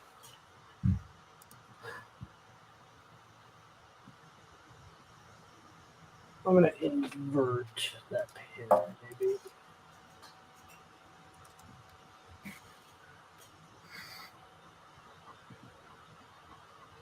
Nope. Literally chip name, pin name. What the frick? Oh, yeah. Fun. A little bit of work in the corners. Minor. You got it figured out? Nope. Oh, yeah. You try turning it off and back on again. Just once or twice I've done that. Try threading it with a mallet. The larger the better, like a mouse This hunting is mallet. reality, modified reality. Do not be Oh, surprised. yeah, so you don't know what's in there. Nope. Well, it is modified. I just don't know why it's modified. You can always get Sam. Isn't he the reality whisperer? Yeah, I'm not shipping this to London, and I'm not shipping it to Earth. All right, let's see. I'll leave my comments there. I doubt he has time to help Yeah. anybody. Damn, you can see mine. Here, so. Save and restart again.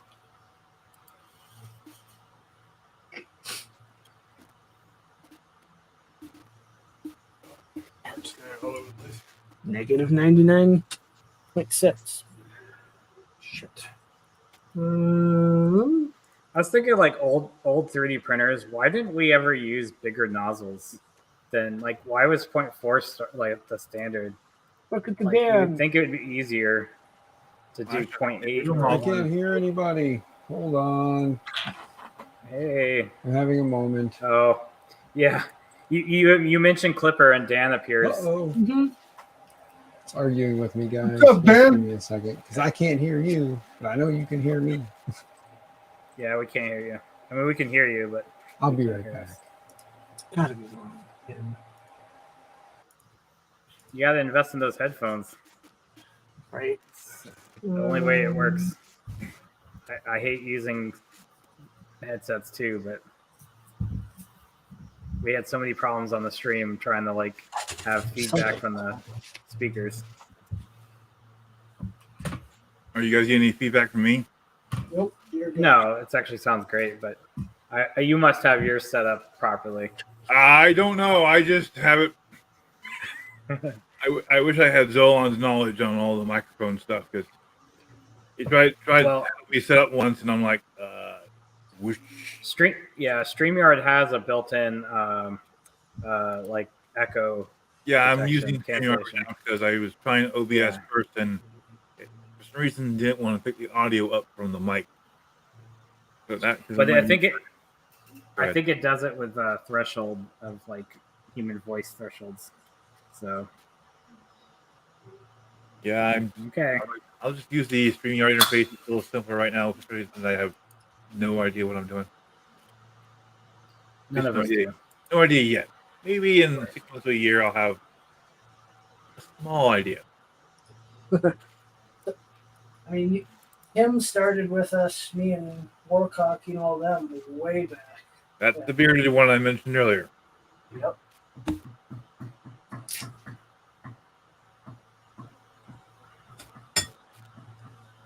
Okay, I can remember when I used to tell you guys about the Voron here at 2.1 Oh, yeah. back, and it was before it became popular. So you guys were focused on your Prusa Mark III, or I think Mark II at the time. Mark III was just brand new, and I had That got- right I wasn't really vocal about it because I took a year and a half to build it, so I was very slow. But and by the time I got mine done, 2.2 and I come out in 2.4 was nearly on the horizon, so and then it went viral. What's up, Dan? What's going on, So Sergio? you all had ones built and running before I did. I started first. Or started earlier. I don't know if I was going to say first. I'll just say first. Justin, Yes. you said it has an SKR2 in it. Yep, it does. Okay, because my SKR2 for the extruder, Right. I sent you. Well, that was I my saw that, extruder. yeah. Hold on, I gotta get to the right spot because I was realizing I sent you the extruder. Well, mine's reading, but it's reading negative 100. Yeah, I'm And I'm trying to running the find mine. exact same thing. Wait, is that with a pull up? No. Me. Sound I'm negative? gonna watch my build plate. It so I'll won't be let back. me pull it up. It won't let me do an invert or a pull up. But yeah, my heater pin is PB3 and my sensor pin is PA2. Yeah, I have it in PA3. I was just testing, and it doesn't Okay, matter yeah, either it's way. PA3, and I'm actually this is on Yeah. this one right here. That's the one Right. that's using the SKR2, and it's but it's got an reading ambient negative 100. That's an issue. yeah. And if you're running from like the main board to a breakout board to the hot end, then Yep. Who knows? there's too many things in the way. I agree, but I'm not going to spend the money to break. No. To- A thought though is, do you have a set of jumper wires? Just unplug the thermistor wire from the board and plug that directly into the wires coming up if you can. Right. Now the other thing is the R value correct R value. on the thermistor? I don't know. I think it's the stock seat. Yeah, you got to check that number because if you got the wrong value in there, it's going to read crazy. Yeah, but it's reading negative no matter what I put in there because you can't put an R value in. Oh, you can't. Oh, it's a raid. I'm getting raided. Holy people. Look at all these raiders. We're trying to figure out some clipper headaches for all those raiders coming in. Much appreciated. Hey, shenanigans? Or shenanigans or shenanigans? Whatever. Come on, bud. 3 Medic Vince, Bionic, and All KB3D. these people. Yeah, KB3D Chris. He's hopefully going to be at Rocky Mountain this year. Look at all these people. Thank you for the raid. Much appreciated. And then you get a heat sink. Anyone who wants to join that just raided, there's a StreamYard link.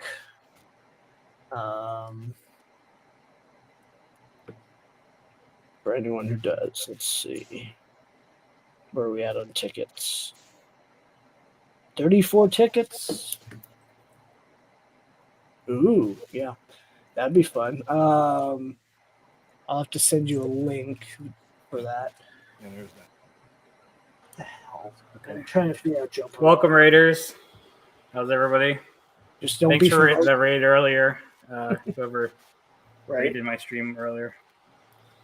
Everyone's getting raided. Yeah. As long as it's a good raid. The good kind of raid, not the bad kind of raid. But we have such a positive community. I think I'm glad everybody supports each other.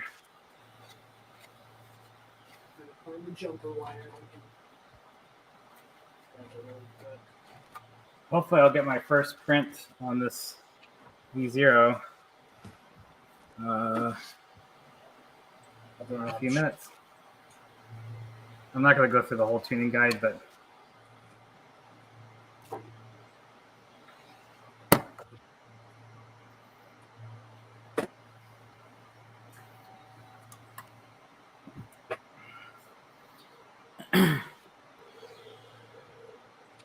Yeah, unplug it, it'll read ADC out of rain. Yeah, it would, I'm sure, when we pull it. You know, way to disable it. I can't remember what it is. Nope. Unplug it, it goes to 58, 57C. You would think it would be out of range. Well, that's weird. Except for you already set your negative to like negative 200, so it's letting it go. Yeah, but it should still go wild. But I plug it in, it does negative 99. Yeah, the thermistor reads an ohm value, so And it was working earlier. I hadn't moved the printer or anything, so there's no way it could have. It's just You might actually go with Mitch's suggestion and turn the thing off and back on again. I've done that. Like completely off. I mean, the Clipper equivalent is just doing firmware Clipper restart, but I was just thinking of something that, but yeah, even with restart, you have the board's energized. So yeah. for a little bit, maybe we'll de-energize the board. I wonder if something's cross energized now. Because, I mean, own value. How do I do? Yeah, depending on the temperature, it should have a certain ohm value. But you can also put your hand on it if you can get your hand on it and see if it changes. Yeah, Everything's pretty well enclosed for that, but so printer's off. Flip her back on. You got a heat gun or something? You can blow Yeah, some hot air towards it Good idea. and see if it changes. If it doesn't change, then That could be a bad thermistor. then it's probably bad. Which, that's fine. Or you got a bad connection somewhere in between that and the board. I wouldn't be surprised either way, to be honest.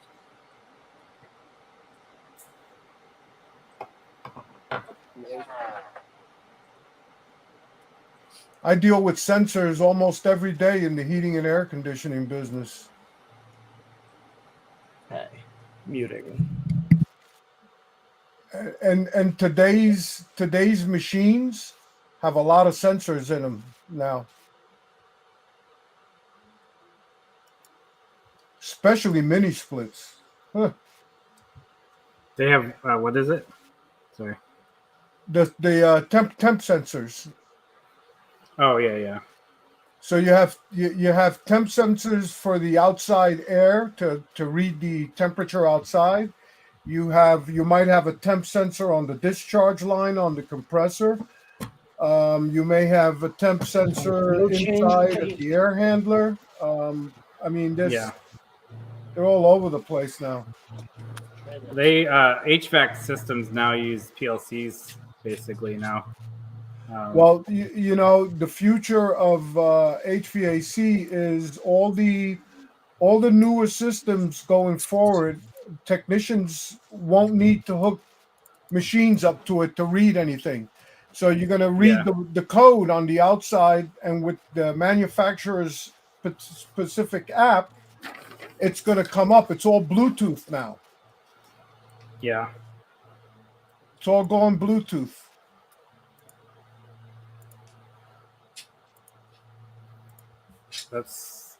I mean, the more data, usually the better, but it's not always, but also more things to break. Yeah, you have to become more of now you got to become a real technician. Yeah. Any changes? Nope. So the problem, if it didn't change, Got to be the thermistor. Yeah, it's either. How about possibly a bad board? I have no way to tell. I'm not paying to replace the board. I have a. Right, I think I have a 1.4 somewhere. I could go back. So here's wait. what Can you use the other thermistor pin? Put the bed and the hot end thermistor around. Well, here's what you can do. If you get a meter, read the resistance, heat it up, and see if it changes. The resistance should change as you heat it. You know what's really odd? Something's got to be messed up. When I mess with the thermistor wire, it changes. No, hold on, something's weird. The BL Touch is randomly popping in and out. Okay, you got a bad connection there somewhere. That's definite. You could also crosstalk too. Oh, I'm sure.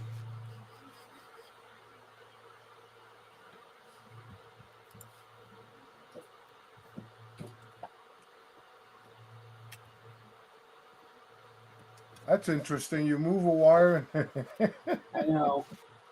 Or I have a loose wire somewhere. Oh, well, now we got 23.7. I didn't touch anything. We have 23.7.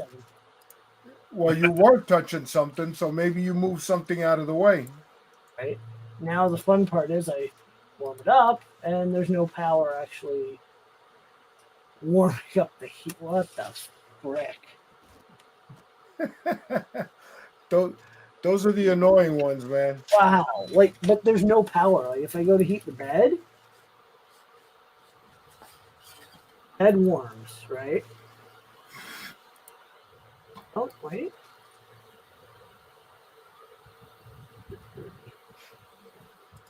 Maybe it's warming. At least it's in power. I don't know. Power that can gain there. No. 23.6. I had that problem recently when I blew through the secondary fuse on my heater bed. Heater extruder not. Wow. We're having so much fun. Luckily, I had some old ones from my. I'm wondering if the printer's worse than the guy told me.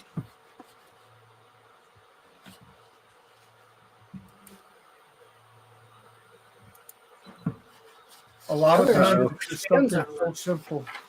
I have no fan power either. Oh.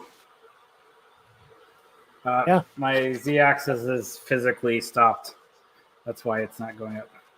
My fans aren't working. My heater's not working.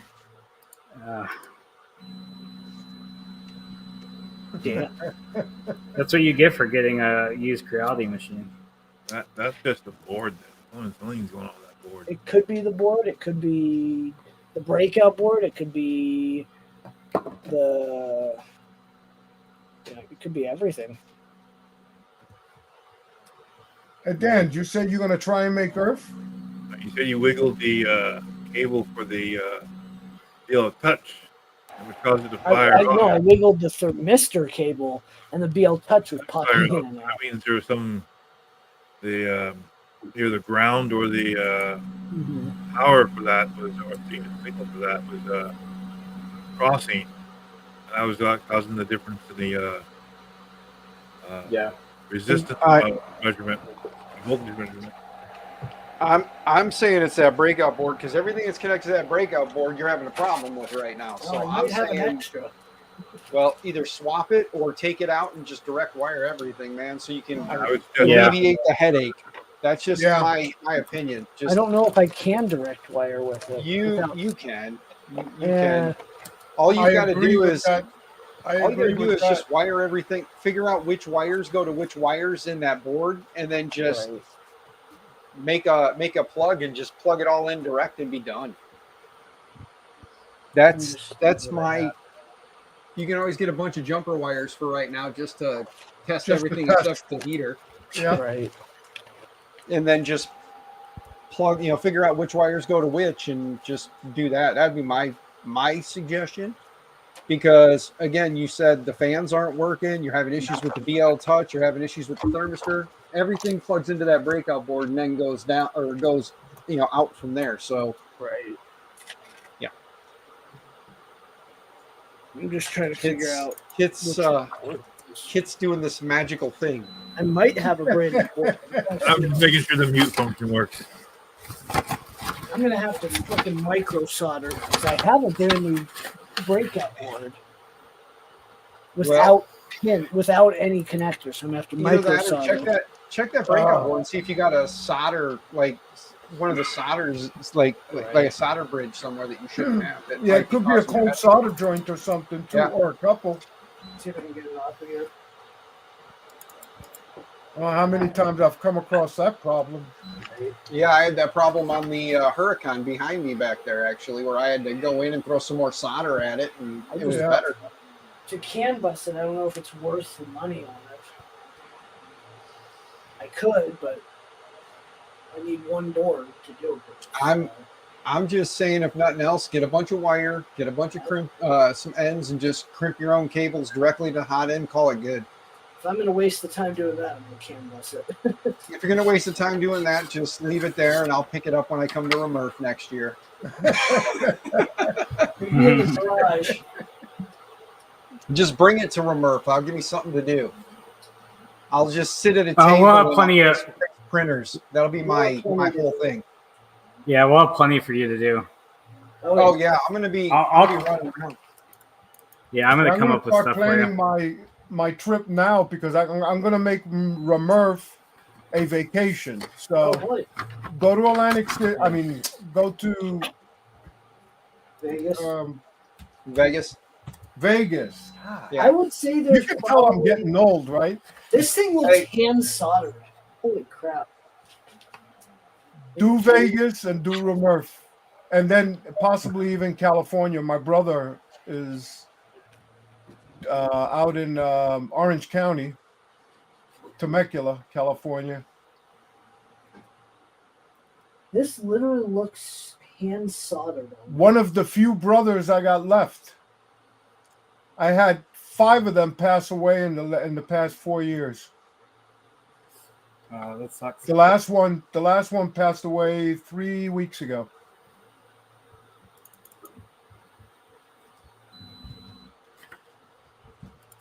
Well, Sergio. I may be just canvassing this right out of the gate. I'm gonna say, Sergio, you're stuck with us, man. We're not gonna let you go Yep. anywhere. You're stuck with us. Yep. Yeah, Yep. we can't have anybody Nope. going too soon. Nope. We're gonna chase you down if you try. Hey, I missed not going to Murph this year. Right. Yeah. The drive was just going to be a killer for me, especially as crazy busy as I've been. Yeah. Yeah.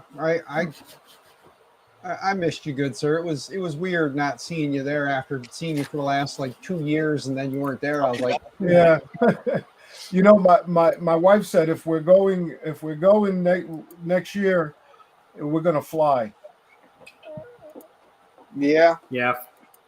I honestly, with Earth, it's still going to be a hope and a prayer for me to get there. But I said I'm going to be there, so some way, somehow, What is I'll it be like? there. 10 hours, 10, 11 hours for you? 13. 13? Yeah, it's a 13-hour drive. I took that Thursday, Friday, and Monday, Tuesday off, so that I figured I could just leave out at some point on Thursday, drive till I was tired, and either find a hotel room if there's money available. If there's not, well, I'll pull into a Walmart parking lot and just throw up a couple of towels around the windows and pass out for a few hours, get up, and then drive the rest of the way in on Friday, and then get there Friday and find somebody that's setting up Friday night and sneak in with them as part of their help, Yeah. and then hang out with everybody on Friday. And then after that, we'll see what Saturday, Sunday bring, and then get done Sunday and either get in the car and haul butt home on Sunday night and get home sometime early Monday or whatever, and then have Tuesday to recoup from, because I've learned I need a day off after these things because Yes, very important. getting home on a Sunday and then the day of the event, getting home that night and then going to work the next day. Oh, it sucks. I don't know if you saw it before. So my wife didn't get in till her flight didn't get in this morning until 2:30 in the morning. Yeah. So it was hard for me to fall asleep, and especially since I get up at 4:30 every morning. So I got about an hour's sleep. Got up at right about 12:30. Couldn't get back to sleep, so waited. We drove out with my daughters. Drove out to the airport, and by the time we got back home, by the time I got back here, it was like 4:30ish, and went to bed. Slept only an hour because the coffee maker is automatic, and as soon as I smelled the coffee, You were up. Went downstairs, got some coffee, brought my wife a cup. She got up too. So we just said the hell with it, and have not been back to sleep yet. Right. Yep. Yeah. The other thing about driving to Murph is this. It's getting a little harder for me at night. Right. But and I know why. I have to get my glasses again. I need to redo my prescription glasses. So do That's I. my problem. Yeah, nighttime is getting a little harder for me to drive. Yeah, my mom has. Well, they think it's dry eye, but it's basically going to be cataracts. I don't know if you're that old, but cataracts will make it really hard. Well, for me, it's the contacts. So, and you got the contacts in there for so long, and you're driving at night. It's not good. Yeah, and like after I had LASIK, I had dry eye, and I had to just put a lot of water drops in. But I use the lubricating. Yeah, that's what you should be using. Yeah, you got to stop. Yeah, they yell at me that I need to do that because I wake up every morning and my eyes are just like sandpaper when I'm blinking, just dry, hurt. And they're like, "You really need to start using eye drops." And I just drops. Yeah, I just keep. Let me see. Is it in my pocket? I kind of keep forgetting to do that, so it you know. No, I left it on the table. There are two things I carry with me. One is for the allergies, and the other one is the eye drops. Man.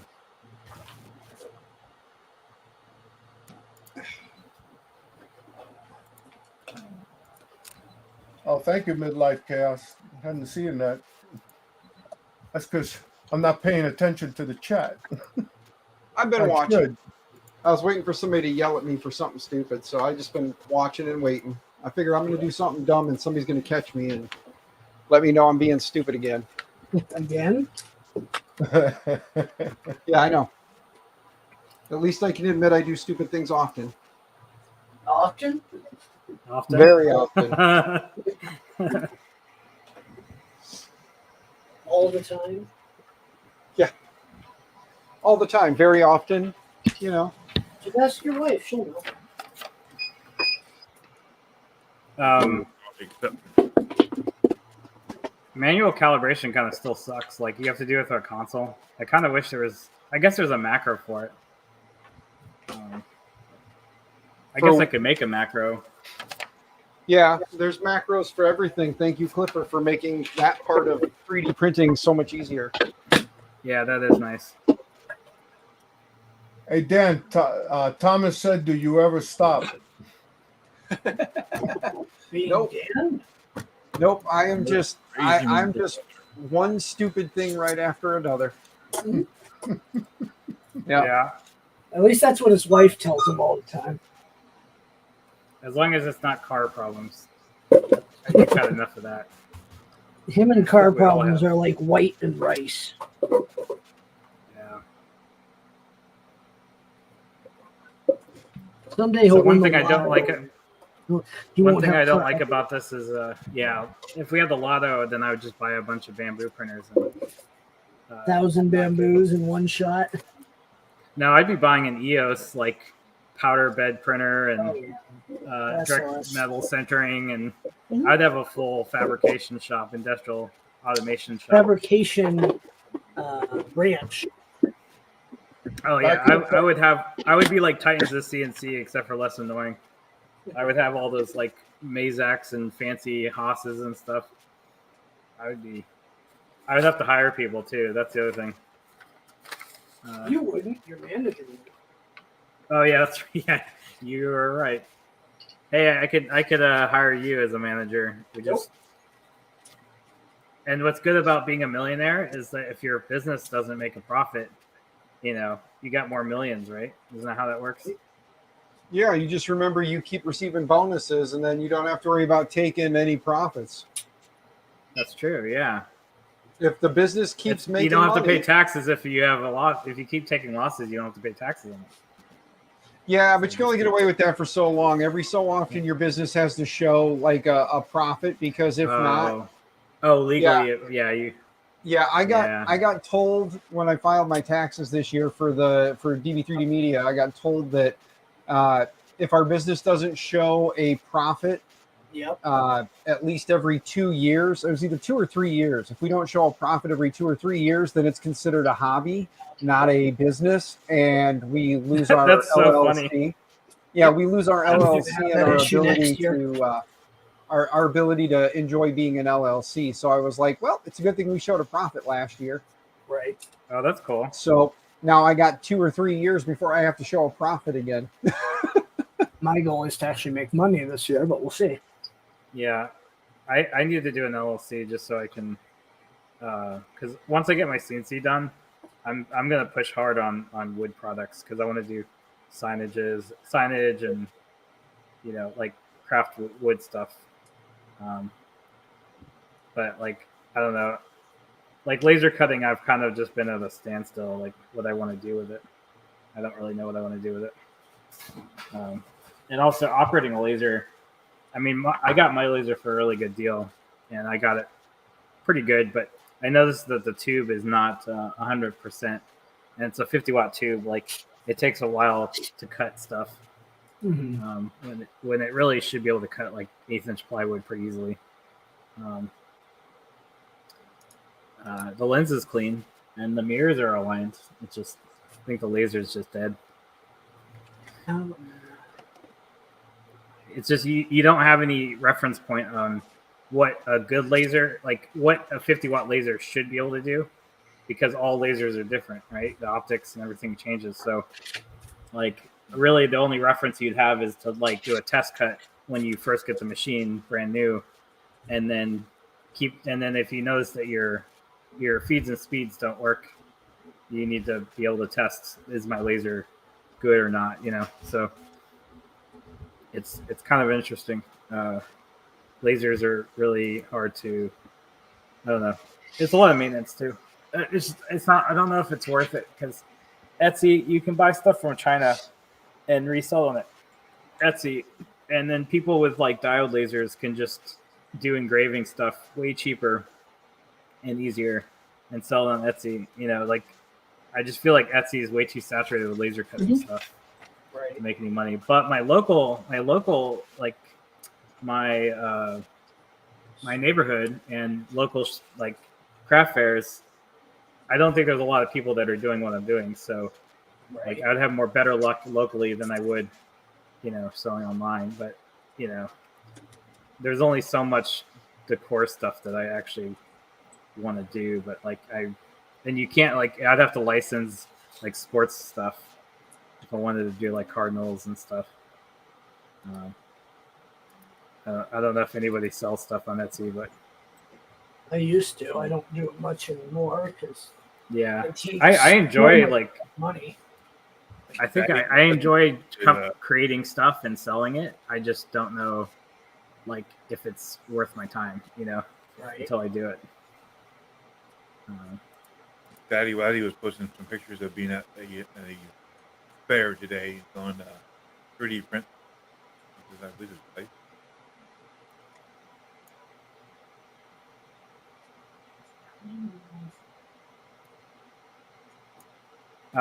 Is there a bed screws macro? That would be good to know.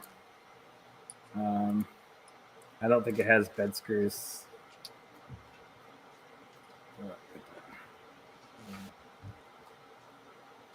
Macro, centralist homing, print, and Z home.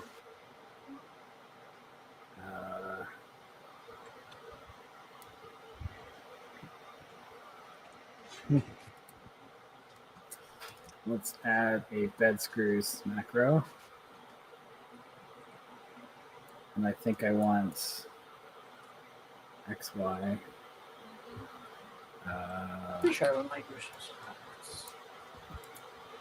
What do I want? 100? I have to think of the math behind this. I want it to be the back two. So I'll probably do 1010.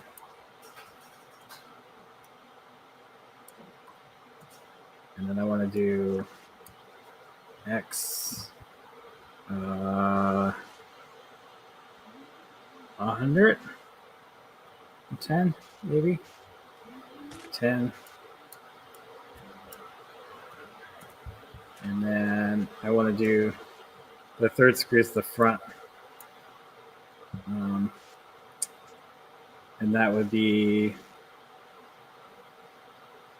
60, 110, I think.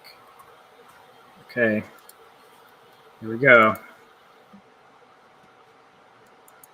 Yeah, manual leveling is awesome if you have a small printer, but like I don't think I would do a clicky. I don't think there even is a clicky for the V0. I'm sure there is, but like I don't see the point of doing. I don't know why you do it on the V0 though. It's kind of pointless. There's Zero Click, Euclid. Yeah, there's a Euclid one. I might talk to him. Maybe he can. Help me out. I'm gonna put Euclid Tri-Zeros. So. I mean, I probably don't need it for the V0s. Maybe on my LDO kit. I think on the LDO, I might trick that one out. But like, I don't need it. Just to me, it's like more stuff I gotta wire into, and then you gotta have a clipper expander board if you're gonna add anything else. Like, I guess it's a single I/O on the clicky. Gemini's got You enough just have to. for it. You just have to reprint the shroud because it's a special shroud, right? And then you got to have a place to dock the clicky probe somewhere, and there's not a lot of space on the V0. One of the mods I'm doing on this Tri-Zero is it has a servo dock for the Euclid or other clicking type probes. So it has a little uses a little servo motor, flips out a little dock that you can slide out of, and it flips up and out of the way. You don't lose any extra Y space. There's a side swipe, I think one for on the official clicky site for the V0, which also uses a servo to swipe out from the side, come back in. And there's a few others that just you lose a little extra Y space. Yeah. Or you manually have to put the dock in.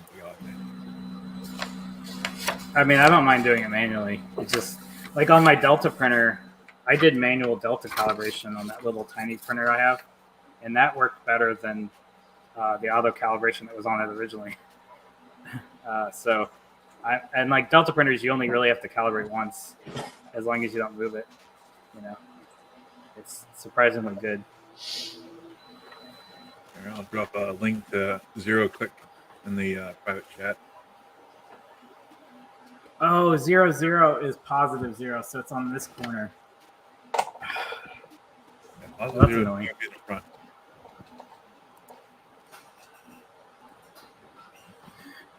It's the front left, not the back right, which would make everything reversed in the slicer. So yeah, that makes sense. So now I got to redo these values. Usually, it's when it's homing to the max value. Okay, so I will do 110, 110, 110.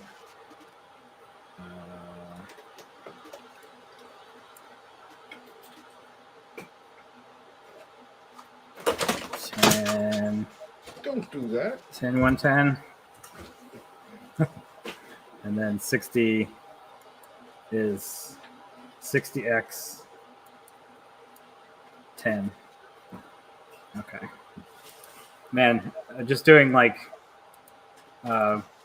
Cartesian geometry in your head, that's a lot harder than you think it is. I think the issue is the thermistor. Trying to replace it. It's one of those stupid ball thermistors, which means this hot end is going to get changed out. We'll probably end up doing Hemera at some point. Hemera Riva or something on here. Have you looked at instead of Hemera? Have you looked at what's the Microsys one for the CR10? They don't have. That's this one. They don't have one for the S Pro. Oh no, the NG, right? Yes, but they don't make it for this printer. I think. Oh. It's for the non-CR10S Pro. It's different. Why didn't you get the Revo? Well, I want to just do it all in one at that point Oh, okay. for size. What's the new Revo like built-in block one? Is it NGX or something? The one from E3D. It's like a big tree tack extruder mixed. The There's so Homera? many extruders. Homera. Is it the Hamera? Okay, Yeah. so that's the. Yeah, they have the That's Homera, and then they have the Homera with the new Revo, new Revo nozzle setup. Yeah, that I like.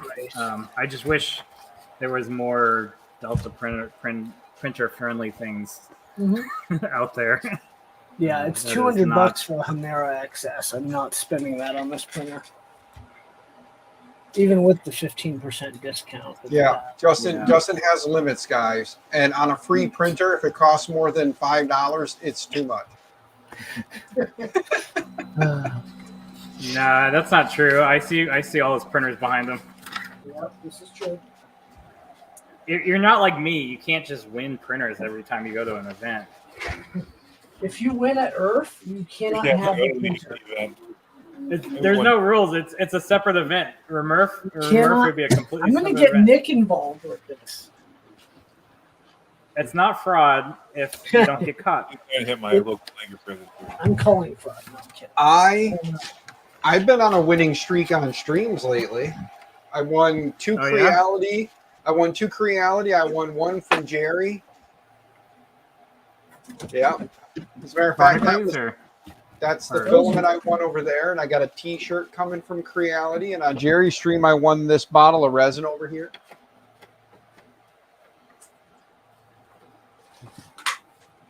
Congratulations.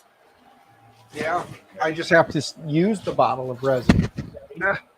See, got a bottle of resin.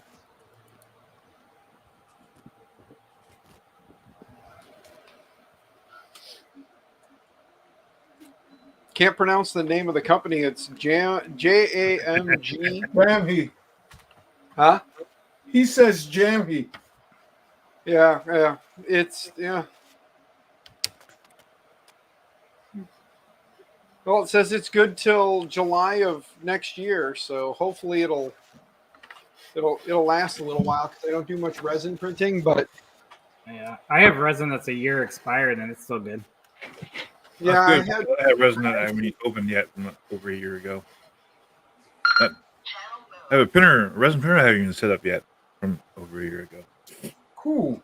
I don't have space. I didn't know my walkie-talkies were charged. Okay.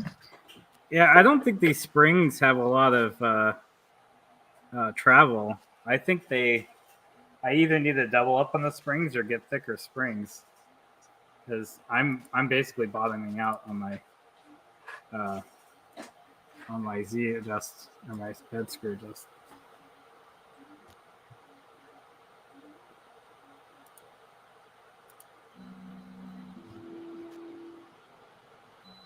Do you guys prefer Prusa slicer still?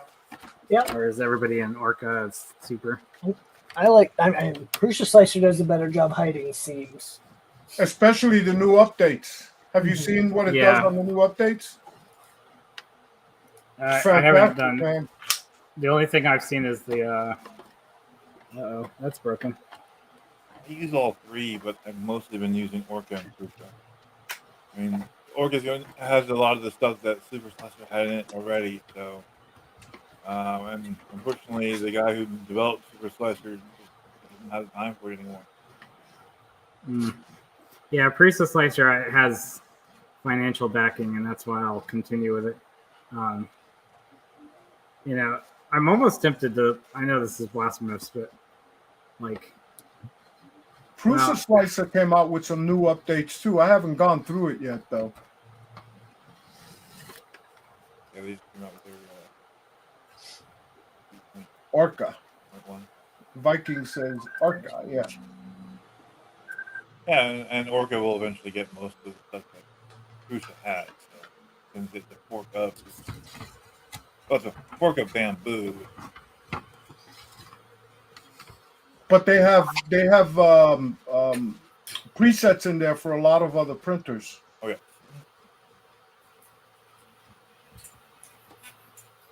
I wish actually Prusa would add some of the stuff that Silver Slicer and Orca Slicer have in it. So, and there's no reason they can't.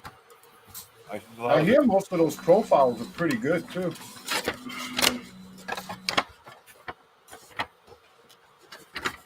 Which profile? The profiles that are set in Orca. Oh yeah. Oh yeah. I mean, I'm the ABS one I'm using pretty much with only small changes just for my particular printer. Yeah. And recommendations from the Ellis guide. Dan's on the phone, huh? He's on. What do you look for when you do paper tests? Me, I I mean- like mine to actually like scrape the paper a bit. I don't like it whenever it's like it just barely needs to touch the paper. I'm like, I like a little more squish than that. But that's just me. Well, this is a textured bed, so I'm a little bit more Oh concerned. yeah, you definitely on the Vorons, especially with their textured beds. I always go for some serious scrape because that texturing on those beds is usually pretty aggressive. So I always kind of want to push it down into that texture a bit. But that's just again, really? that's just me. I may be way wrong and be screwing up really bad. So, but that's me. I like a little extra scraping. I rather baby step it and just add like 2.1, 0.2 to baby stepping, assuming it's correct. Yeah, I agree. I just use the paper test as a kind of ballpark. Yep. And then I'll basically print a small model or have multiple little squares and manually adjust it until I like it. Hey guys, I gotta go. All right, good sir. So I'll see you guys around. Yeah, it was good seeing you, sir. I'm See you, glad. Thomas. Yeah. Guys, take care. See Yeah. ya. Yeah. Bye. That's right. He's in Florida, right? No. I'm Oh, in DC. Oh, that's right. He was in DC. I forgot about that. Who's the guy in Florida that I was thinking of? probably Grant. Or No. he's in Tampa. Well, you know how like the Thursday night or used to be Sunday night streams with Glenn and you ever watch the Glenn and James print and play? Fun King. Mm-hmm. Yeah, Fun King. He's Yeah. in Yeah, well, yeah. Glenn actually, I think is going to be there. That's Jacksonville. gonna be awesome. Or not Jacksonville. He's Yeah, no, he's in Orlando area, I thought, or outside of Orlando. I'm over zero. The zero clicky I think zero click. we'll make That's Crick really small. over here too. Holy crap, that's tiny. Oh, and is it physically mounted to it, or does it magnetically latch? Can't see it. He was a magnetic latch. Does have a dot. Oh yeah, but so it must be mounted to the side, the back of the, like by the z-axis.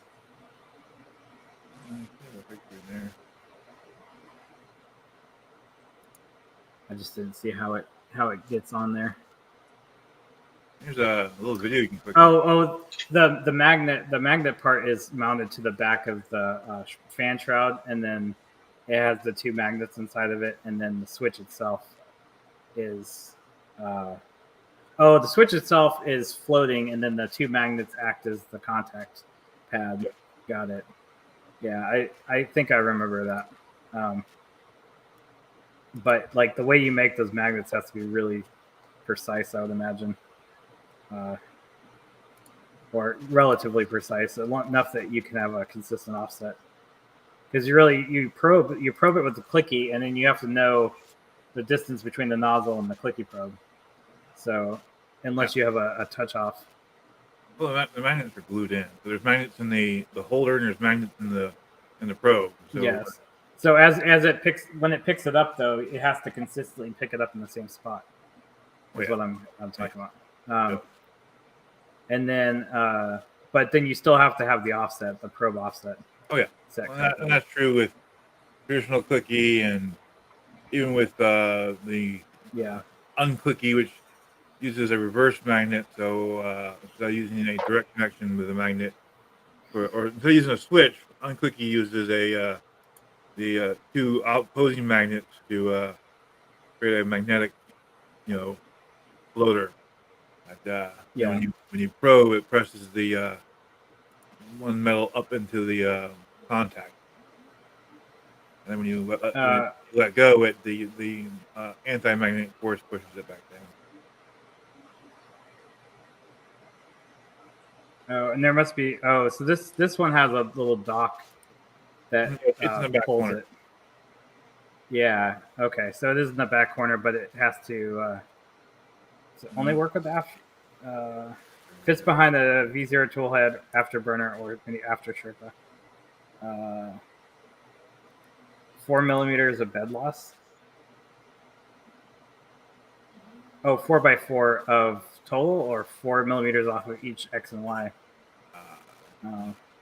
That would be a problem.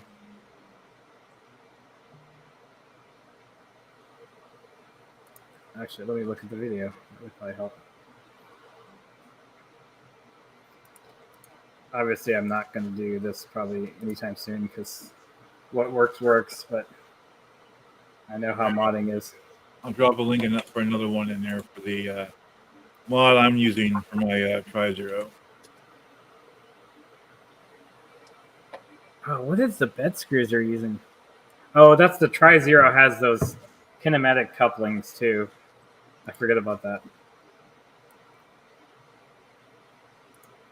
I don't know if I do the Tri-Zero, but I definitely want to do what Zach did with the dual head, the dueling dragon one or whatever it's called. Oh yeah.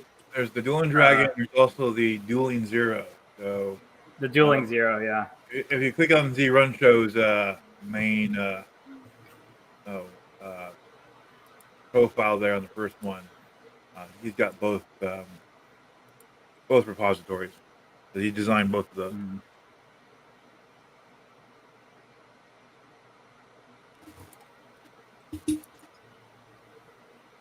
Out of this space. This Tri-Zero, I'm That's doing not true. This guy, my Harry here. Okay, what do I have to delete now? I have 2 hard drives in this laptop, and they're both. What is this? Oh, I have only 256 SSD, and the other one is But what is taking up space? That's what I want to know. Users. Man, I've had so many problems with hard drives. Just every time I get a computer and I put what I think is enough hard drive space, and it's never enough.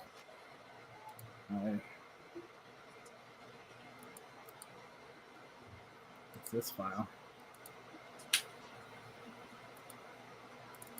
It's not videos. I deleted a lot of my downloads, but maybe I empty the recycling bin.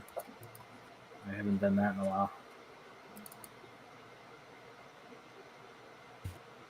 That saves less than a gig. Okay. That's annoying. Agreed.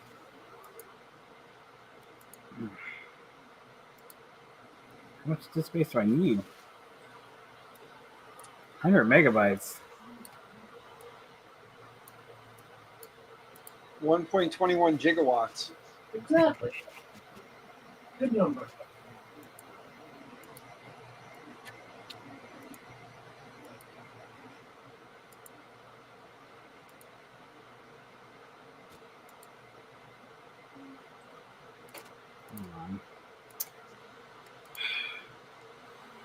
Computer problems should be the least of my problems.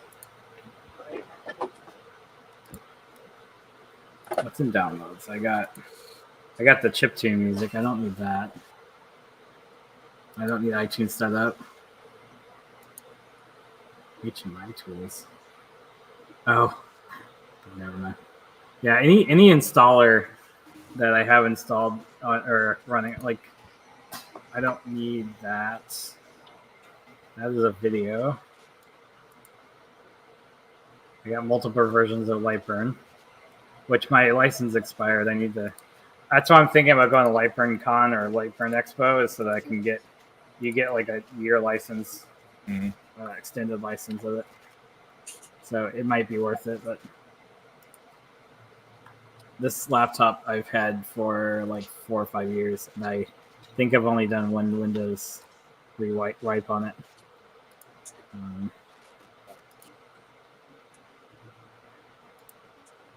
don't know what these are. CDM setup. I'm deleting it. Only the best of content. Computer problems. Right. So riveting. Try to debug Linux. I honestly wouldn't mind doing Linux on this laptop now. It has an NVIDIA GTX 1070. It's an Alienware, and I don't know if Linux drivers are good enough yet, but they might be. And they can probably play games. I know they can play games now. So, At least you're not something Lego. what would you recommend, like Linux Mint or Ubuntu? No idea. Just The thought only you were the Linux guy. Linux is Debian, and that's only because it runs on Clipper. Yeah. Well, I'm running Debian. There's a modified Debian for Linux CNC, so I'm used to Debian as well. But there is some it's more restrictive on the stuff. Most of my experience is copying commands from help guides and. Hey, Stephen Poole. It's the Stephen Poole. Stephen Poole's here. Hi, Stephen Poole. Hello, Stephen. This is not Karen. Wait, is he the Warren Builder guy? No. No. What am I thinking of? That's Steve who designed this target.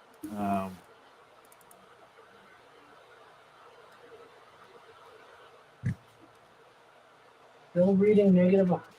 This Steve is different. Different model. I'm so bad with names. I feel so bad. Like, if I don't talk to you online, Right. like, or see you at an event, or recognize you from your projects. Oh, Steve Builds. Yeah, well, you could have claimed that you were Steve from Steve Builds. Nobody would know. Could have, but didn't. I don't have any other Mitches to compare myself to, so other than Mitch McConnell, but that's not true. Let's not go to that. Who's the other Mitch? There's a Real Genius. Is that movie with Val Kilmer in it? Yeah. I think his Val name was Kilmer. Mitch in that. Yeah, there you go. I'm basically Val Kilmer. Now Like you when got he me was wanting to that age. watch that movie, so now I'm gonna have to watch that It's movie. a great tonight. movie. I That was love a great that movie. Trying to think. There's a Mitch character in Cyberpunk 2077. That's another one. Motorhead Mitch. I don't know if you've seen him in chat. That's another Mitch. He was in the Glenn's channel, the Fun King channel. Wherever you look, there's another Chris. How many Chris's do we have? It's A lot. There's a lot like of half the Chris's. room. There's a lot of Chris's. And spelled a lot differently. Of Technically, I'm one. I know at least 3 Justins, I think. Right. I know at least 5, if not more. Dan's kind of unique. I don't see a lot of Dans out there.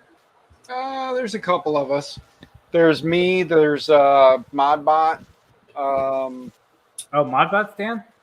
He goes by Daniel, not Dan, but Okay. same name. Same name.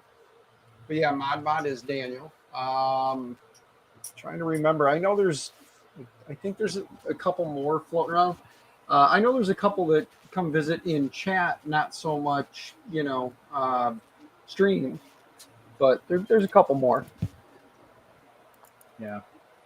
Maker Viking. I was playing it yesterday because somebody mentioned it, and I was like, "Oh wow, this is such a good game." But man, it was exhausting. Like I think it's because like RPG games, they get you in like the open world RPG games. You get into like the thing where you like I want to do all the side quests, but the problem is they make the level difficulty so varying that like you'll get yourself in a situation where no matter what you do, you're never going to win, and then you have to progress through the story to get enough tools and inventory and weapons to be able to get fight the tougher side quests. But like backtracking. It's not it's backtracking, and then it's inventory management, and you got the over encumbered stuff. That's like, but like I don't like fantasy RPGs, so like everybody playing Baldur's Gate, like to me that's just so I just don't understand it. I'm not into that kind of stuff, turn-based RPGs.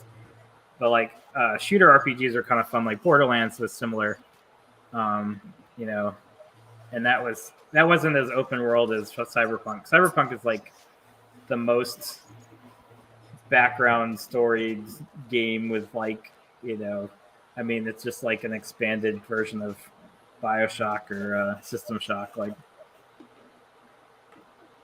I like the cyberpunk aesthetic as well. I mean, a lot of games. And then, but Tears of the Kingdom like has spoiled me. Like Zelda Tears of the Kingdom is probably, it has its issues, but man, it is close to like the perfect game for me. I haven't played Breath of the Wild, so I can't compare the two. But just jumping into it, like I was finding myself wanting to like go across the. I was finding myself wanting to build contraptions, like to figure out certain puzzles and stuff, and then I realized that it's not in that game. So it's like, oh, you have to use weapons and hacking. I don't know. I give game developers credit though. There you go. You mentioned Borderlands, and I always think of this. Well, now the printer will correct the connection on the thermistor direct from the hot end to the board. The fans still, I don't think, want to work, but let me test. Nope. Still no fans. Son of a... Well, like I said, I'm pretty sure it's that board, but check your thermistor and see what you're getting there. Now, but yeah, it's got to be something wrong with that board, whether it's, bad solder joint or something. The problem is I'm the one that has to fix the solder joint, or I have to order another board, which I'm not going to spend money on. Or like I said earlier, just figure out all the pinouts on that plug that connects to that board, and then just get a female version for the other end and just repin everything and just make it one click and done. I may just actually pull the breakout board out of the equation. Yes. Both of them, and just hardwire all the way back. Yes. Not today, though. No, but yes. Yeah, that's the solution. Direct from part to board and be done with it. Unless you're canvassing, there's no point. Yes. Now, I could canvas if I can figure out where to mount. Wherever you like. That's the joys of 3D printing, sir. You make your own mount. Yes, but to do the one that mounts on the back of the extruder, I would lose 10 millimeters of X space. If I do have the option to mount it further back, but I'm still going to have the bundle of wire, which is fine. I don't know. I got to think about it. Think through it.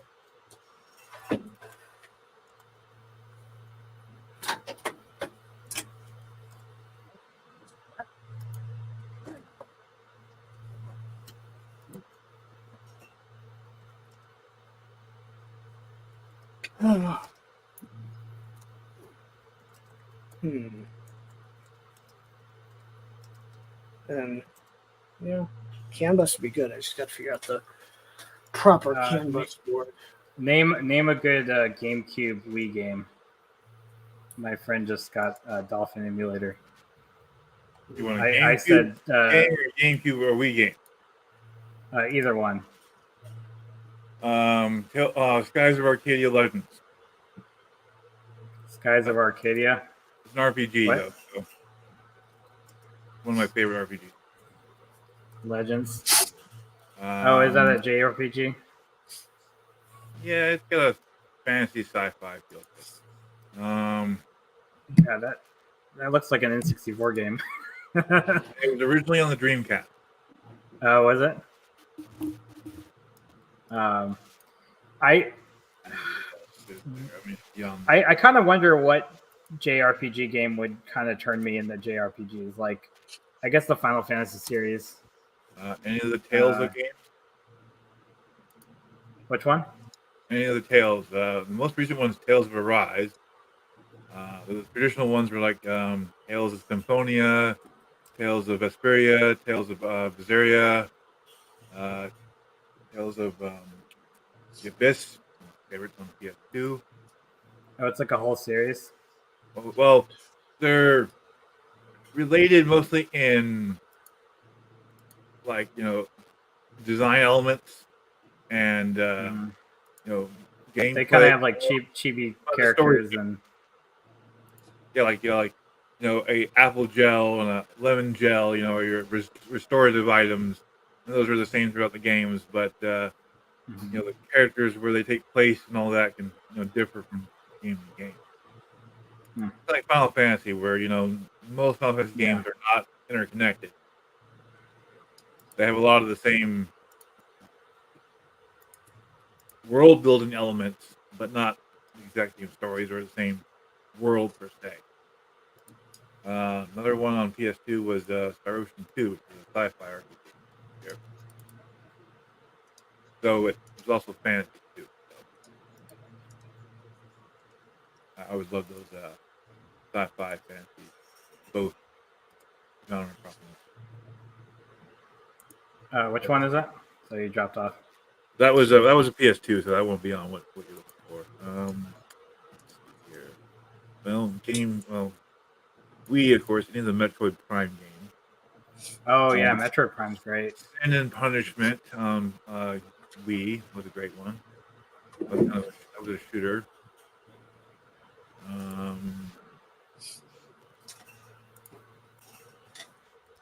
I'm obviously Super Smash Brothers Brawl. Everybody likes, but I can't do that stuff. It's so boring to me. It's not boring. It's just you have the skill, like to get to the point where you actually have fun. It's like those kind of games just frustrate me. You have to repetitively play so much. Like action adventure games are kind of my thing. Billy Hatcher and the Giant Egg.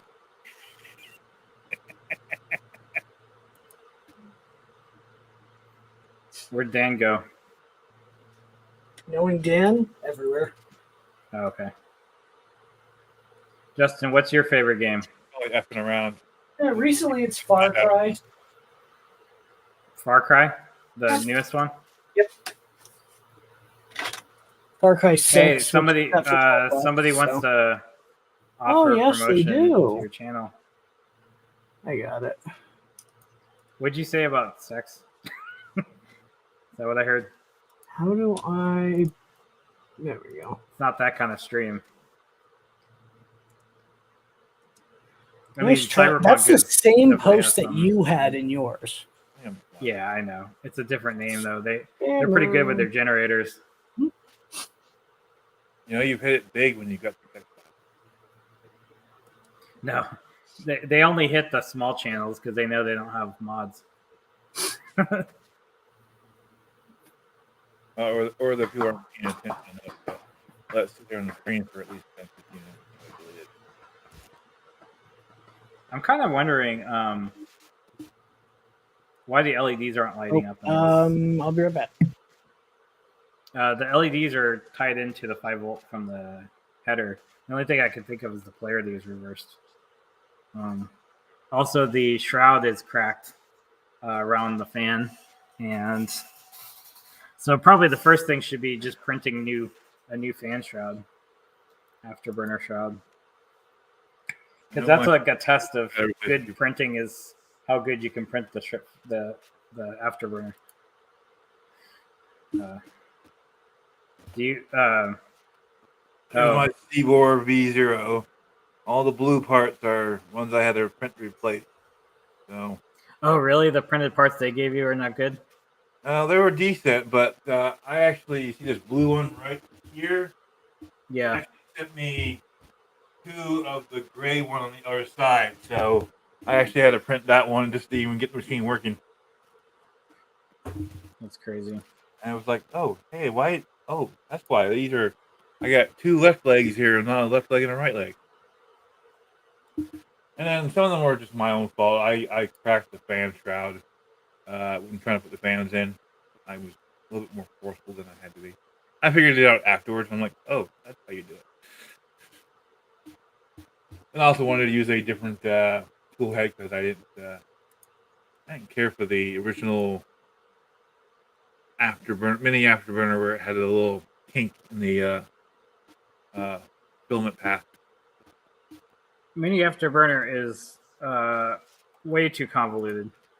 I like the mini Sherpa, but I'm thinking more about just getting a LGX or a orbiter. Yeah. I like the idea of having a machined tool, a machined path for the filament, and or what do you call it? That kind of the nylon centered stuff seems a lot better to me. My Tri-Zeros will have a. I'm going to do the Ghost LG from Harry Bow. It's kind of a stealth burner style tool head. So it actually came. Well, there's Dragon Burner too, which uses a bigger fan. I would like a 50-15 dual 50-15s if I could fit them, or I might as well just start printing the side the laminar flow ones. Mm-hmm. With the sheet fans and just have it either side, and then just have the diverters on the tool head. They were showing that off in one of the options in the new archetype tool head system from Armchair Engineering for V2 and Trident style printers. Oh, what is that again? From Armchair Engineering. They're another group like Boron Design, Annex, etc. They came out with the Annex. Yeah, Annex is cool. Yeah, they came out with a new tool head system that has a base platform, and then they have different tool heads, different fan configurations for different style of hot ends. And they were showing them off today on a big Discord, and I think they posted it to YouTube as well, or it's in their Twitch feed. So real good presentation. Showed off the main attachment unit, and then the various ones they've already made themselves with different fan configurations and for different hot ends. And then they said, "Oh, this is all open source. So if you want to design your own, and they encourage you to design your own, or you have an idea, do it, show it to us, and we'll put it in the GitHub for everyone else to use." So they have designs that are meant for. Let me see. Let me get the link here. They opened the GitHub today. Download from URL. Allowed, if enabled, Precisizer registers to start on custom URL on printables.com. You will use button. That's the English is bad on that. Use button with Precisizer logo to open models in Precisizer. The model will be downloaded to the folder. Oh, it's okay. It's a time website. I don't use that myself. Yeah. Okay. When I download from a website, but I don't use the tie into the software. There's the GitHub for Archetype.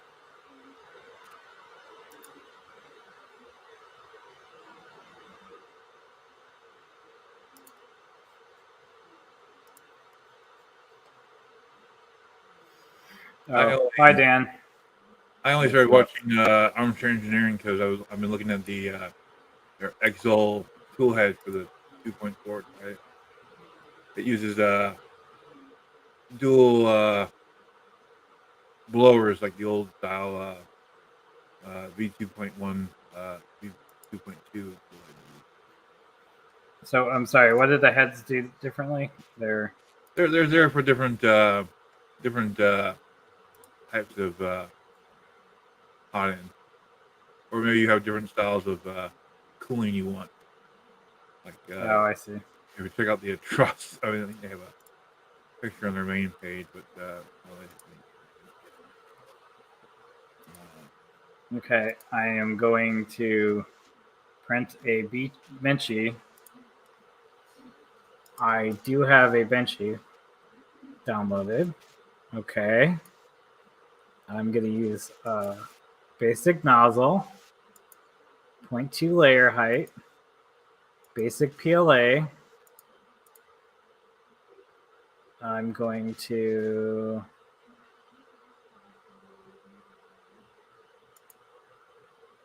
slice. No brim. I think there's a skirt by default. Yep. Basics. 15% infill. 3D benchy. E0.2. Okay. We're going to upload to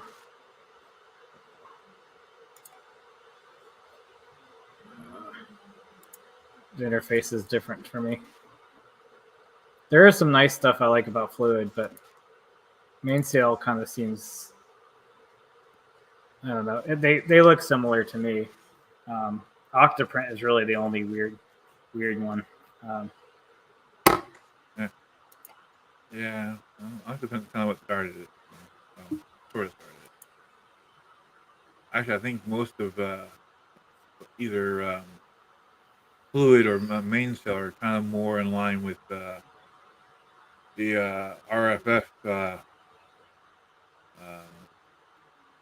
those boards, the Duet. Yeah. So I have Board.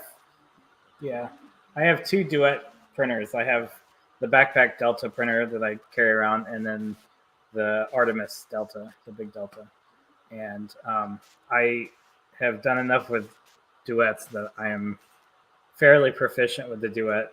So seeing the stuff that Clipper can do, it's like Clipper is a lot more flexible, but Duet has a lot of features that like they don't even tell you about, like not even probably documented well.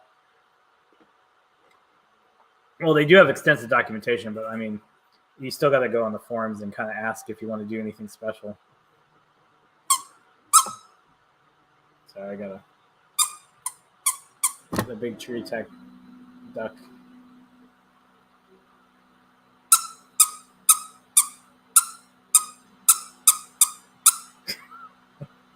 I'll do that until Justin comes back. Uh-oh. We lost him. I cursed Chris. Please come back. It's all alone. It's all me. Okay.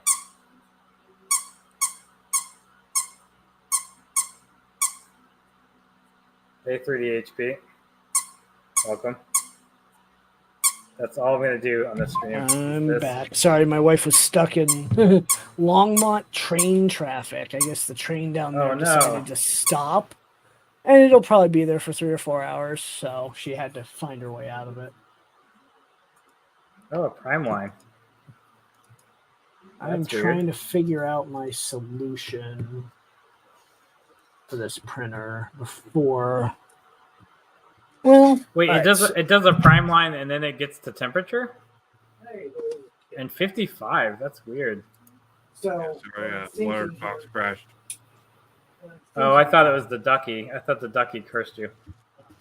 No, Water Fox and Discord doesn't like to play along sometimes. Holy crap. Plus, I probably had one too many tabs open. The rapids on this thing, like, it went crazy. Here. Yeah, I'm not going full rapids on this. That's a pretty good first layer. Yeah. It's nice and squished. Not elephant foot. Well, it's going to elephant foot, but Yeah, that's you can't really get away too much with texture. I like that it does a prime line by default. Like, I guess they set that as a macro, the starting macro. You're not using camp, are you? What? You're not using camp, are you? Is that the one where it like draws the Ron logo and then?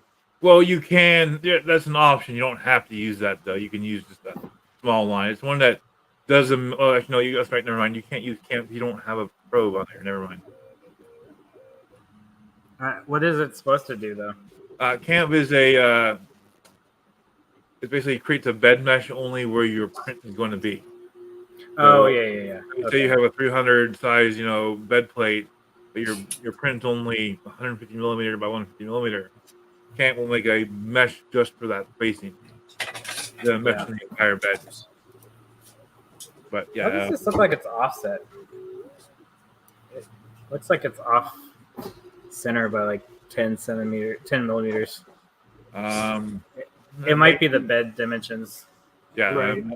What you have your settings to. So you might want to do when it's done is just go to 0, and see where that is, and then adjust if you need to. Oh, it might be off the bed a little bit, yeah. Well, the sensorless homing needs to be dialed in too. I don't sensitivity use probably needs to sensorless be homing. increased. I never Well, could get that's it to work. That's the default on the V0. Right. On the point 2, yeah. On the I use sensorless only on the Y on my switch wire. But then since that's a bed flinger, it's not as sensitive. Yeah, this squished the first layer a little bit too much. It's a little over extruded too. So I need to work on the extrusion multiplier. Yeah, you can look at the edges of your lines. If they look a little wavy, then you're a little too squished. Yeah. They're wavy. Actually, they're not bad. It's the infill that's bunching up. But it's only bunching up in the first couple of layers, and I think it's just it squished the first layer so that it's compounded air until it gets to a certain layer. I'm gonna watch it though, because like once it gets around the whole line, then you can kind of tell like how the extrusion looks based on the infill. Like the top of the infill of the hull usually is a good telltale sign. The rapids on this thing scare me though, because it is way too fast. I mean, it should be because it's a V0, but like I'm just afraid of losing steps because it goes too quickly. So I have the accelerometer sensor, and I have the mount on the back of it. I just have to do that. I've never done the accelerometer before, so that'll be kind of fun. But Okay, I'm going canvas on this printer. I just ordered. Are you having issues with it still? Oh, I'm to the point where it's Hey, the Jerry. boards. It's the Creality boards, which the goal is to get all that crap. Yeah. I was saying hi to Jerry. I missed him because I was. That's Yeah, offline. he popped in earlier. Affleck? Oh, the Affleck. duck. I got it. quack Yeah. quack. Made the goose. How you save a bunch of money on your... Wait, no, that's the gecko. That's Geico.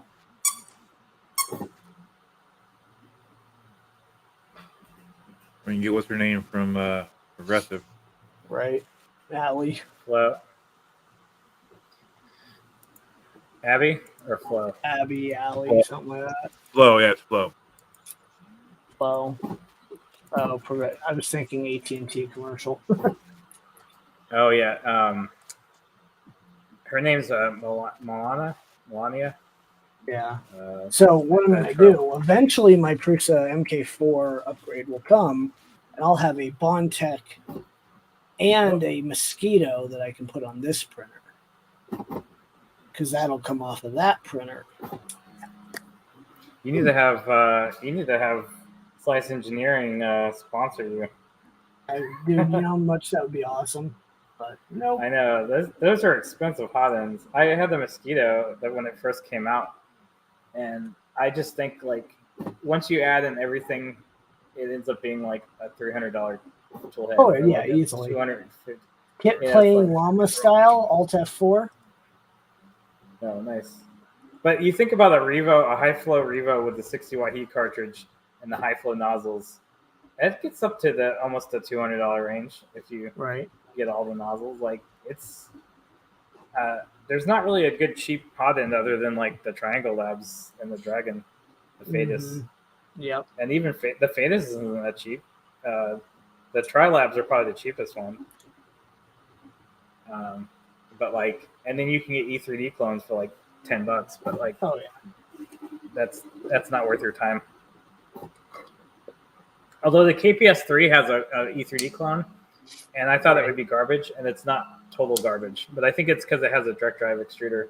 Like it has a Titan clone too. Oh yeah, that first couple layers are pretty awful.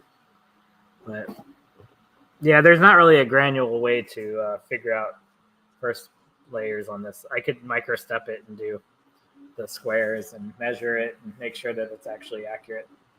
I'm currently using smooth plates, but I think one thing I did with texture was I used a little higher bit of flow rate on the first layer. Yeah, that's what I was thinking. And that way, just the adjust it a little taller with more thickness to it. Yeah. I do want it to be reliable enough that I can go to a convention and print off a plate of little trinkets and have it continually print off plates of trinkets. That's kind of the goal for it. The other thing on this is obviously I need to have accurate Z dimensions for Voron parts.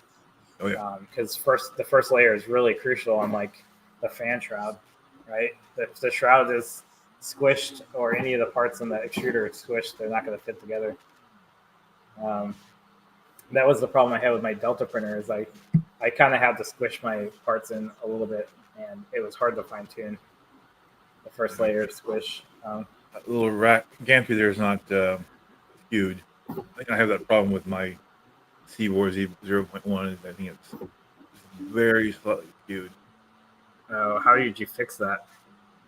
Well, it's just I haven't fixed it actually. That's the reason I haven't used it. So and I get distracted with other projects. Well, this I'm assuming when it sensorless homes back to the back, it's squaring itself. But the skew would obviously be the tension of the belts, and then these have to be. These you can adjust the tension of the knobs, but like I tried for like 30 minutes trying to figure out with a guitar tuner what frequency I was supposed to be at, and that is the stupidest way to tension stuff. Like I would much rather have a concrete, like, use a 1 pound spring with a set distance and see how much the deflection of the belt. Something like very specific to belt tension. And when I worked in the CNC world, like that was the same thing. They would just be like, "Oh, it's tight enough." I'm like, "How do you know?" Like, "Oh, it's like 1/8 of an inch deflection." I'm like, okay, I can push it. I can get more than 1/8 of an inch or less than 1/8 of an inch. Depends on how much you press it. Like, you're supposed to have a force gauge that detects. You go up to a certain amount of force, and then you measure the deflection based on the center line of a belt. Like, anyway, I wish there was a more scientific way to tension belts. I have seen this one site that's actually trying to do that, but I don't think they've gotten much attention. So, let's see here. Oh, somebody has a guide on it. At least, like, make a printable thing a printable thing with a known value, like a engineering value, like a spring, and have a printable thing that like has gradations, and so if you push on it with a spring, it deflects a certain amount, and then you know if you're good or tight or not tight. Like, and because you're measuring off of that 100 millimeter distance, 120, 130 millimeter distance, or whatever, you're plucking it from the inside. But like really, as the printer goes, it's gonna settle, Also, if your belts are sitting in a certain position for like a couple months, like this one, I'd imagine you're going to get flat spots too, or cakes, like belt cakes, where it kind of conforms to that shape. I mean, these are Gates belts, but like, what does that really mean?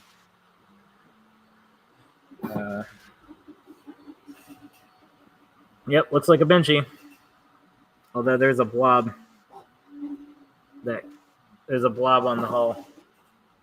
I think that was a blob left over from. Oh no, it's over extruding the hull, I think, or the bow, the stern, I'll be whatever it's back in a called. moment.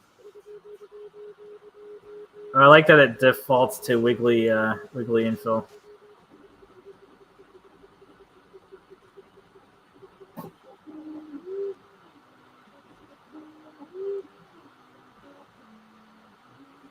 Yeah. Oh, the other problem. I know what's happening. These fans suck. There is no airflow out of these part cooling fans. Yep. I don't know if yours suck too, but like, yeah, there's no cooling on this. Yeah, this is not going to be a good looking benchy. It's also going to take an hour to print. Is it an hour?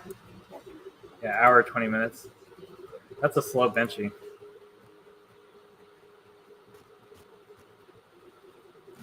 I'm also using Amazon white PLA, which is probably like garbage, Sun or something, with a bunch of bad additives in it, because it definitely doesn't feel like normal PLA.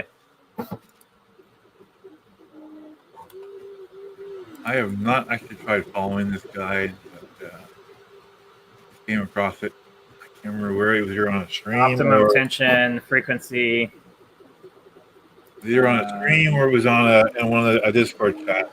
I saw it in. Shaft to shaft distance, belt mass constant, belt width, tension. Find the optimum. Most of they had ones already figured out for V0. Yeah.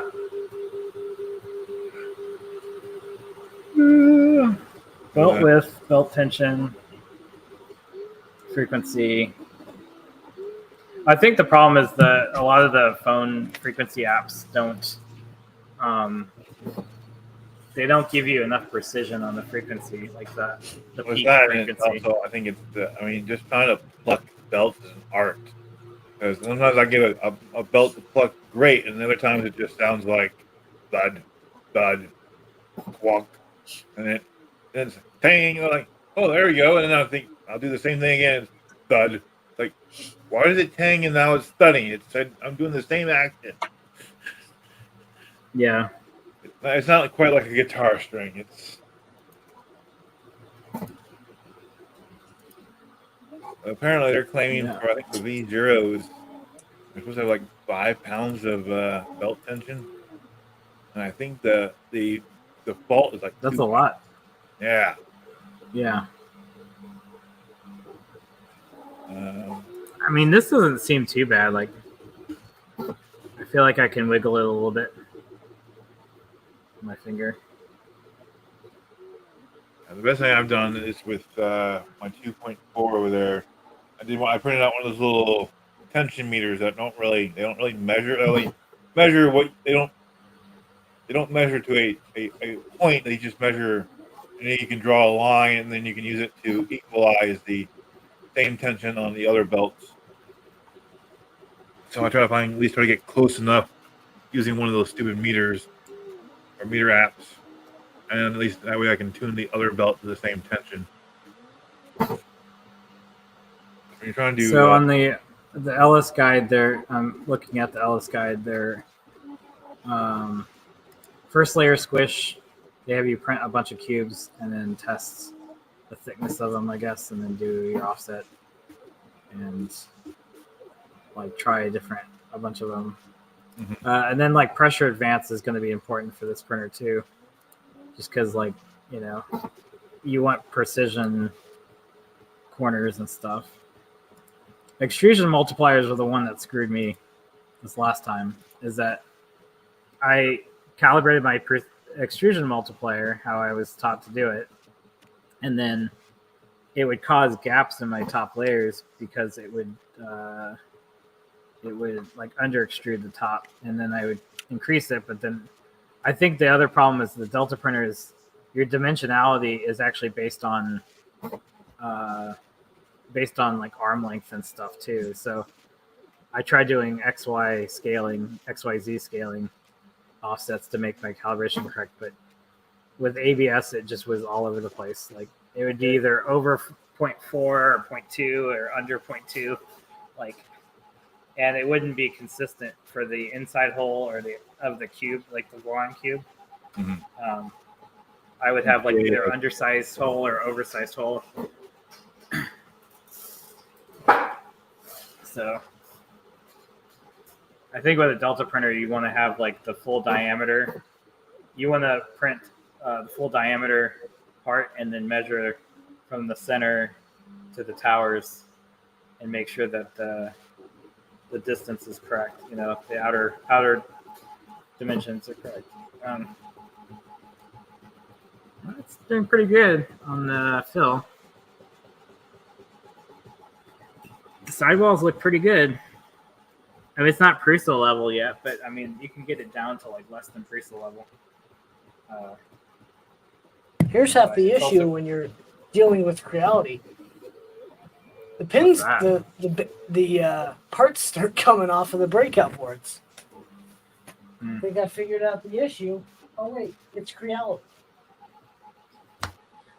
What's the breakout board's on the head, the tool head? It's on this whole side mount right here. Like, Oh, I see. Yeah. It's like an intermediate board for the gantry. yeah, I don't like it. I'm gonna have to run some separate wires to do what I want to do with it, but all good. I'm just prepping for CAN bus for this coming weekend because that's probably what I'll be doing. Yeah, this thing definitely needs like blower fans on the side for PLA. It definitely needs like vortex generators, whatever we call it. There was a cool mod. There was one that uses 15 fans, like 4 of them. Yep. And they mount to the side of the. The only thing I don't like about it is it's kind of like, I don't know. It's kind of cool to have a clear case, but those fans could be maybe a little bit more hidden. I'm just gonna move baby here with the sling box. Neat.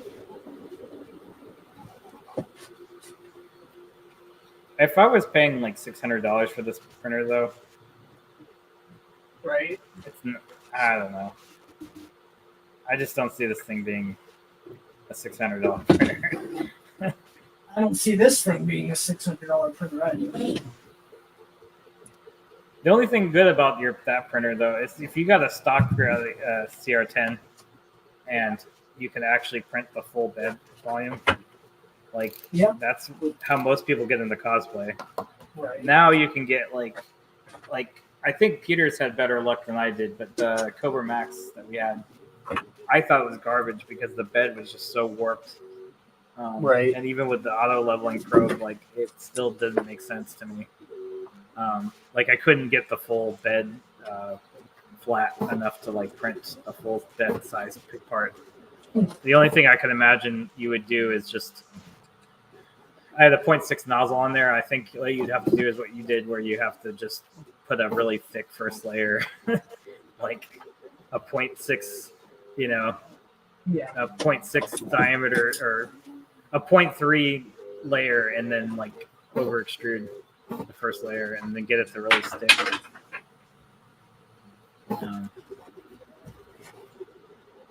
But I mean, this is a pretty good speed for a stock printer. I don't know what it's set up to right now. It's actually running.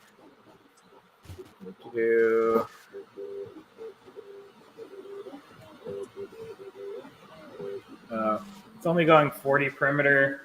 It's limited to 300 millimeters per second rapids, but it's only printing at like 50 to 90 millimeters per second. So it's still under 100 millimeters per second.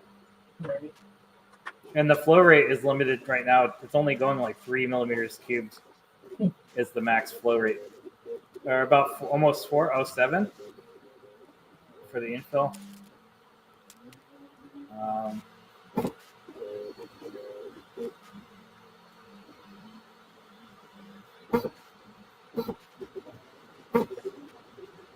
Yeah, the 300 millimeter rapids is kind of nice, but I don't. What's the Excel on here? Configuration. It's 3,000 acceleration, so it's not super high, Right. but it's faster. It's about what my Delta printer is running. My Delta printer is running about 3, so it's about as fast as my backpack printer. I think I can get it to go faster. Everything can go faster with the lights. I don't really need it to. I just need it to print ABS parts accurately. That's all I care about with this Right. printer. I just want it to print parts that are useful. If I keep printing parts that I have to throw them away, it's just, what's the point? I have the printer. Right. And that's why I'm upgrading my big Delta printer, is because I think part of the problem is having a meter-long Delta Bowden. And I didn't even change the K factor on pressure advance, and I'm pretty sure that's part of it. But no matter what I did, I changed Tiny every boats, parameter. yes. Yeah, and I couldn't get the top layers to fill in properly without over Right. extruding. Like somehow I'm losing precision on the extrusion, so I'm gonna try to recalibrate it again. And then my dimensional accuracy is not that good on both. The backpack printer, it doesn't really matter, but the backpack printer I can definitely get tuned in even better. But right now it's a pretty good stock tune. It's a really reliable printer. But I've spent so much money and time on that backpack printer. Right. And it only prints PLA parts. That's the big problem. As I don't have a heated bed. And if I was to get a heated bed, I could actually make that printer do pretty good PETG and ABS. I could probably do polycarbonate on the backpack printer with the right nozzle. Right. You need an enclosure, right? A heated chamber, or can you do polycarbonate with just heating from the bed?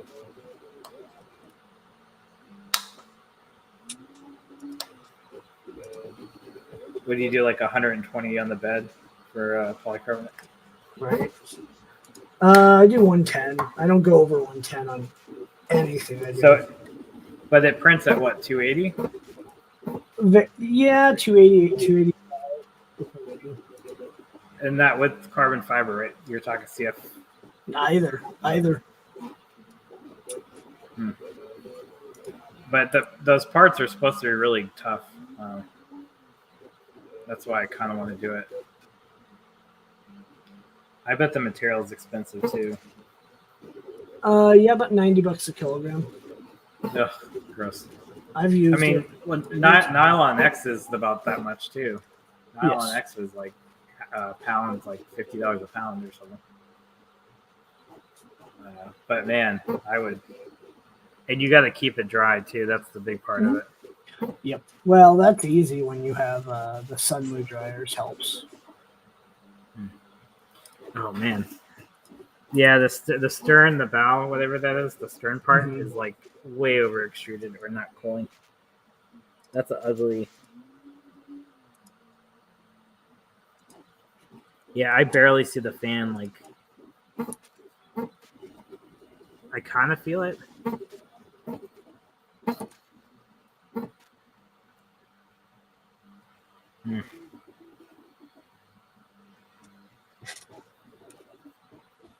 I'm going to try ABS next. Probably not tonight, but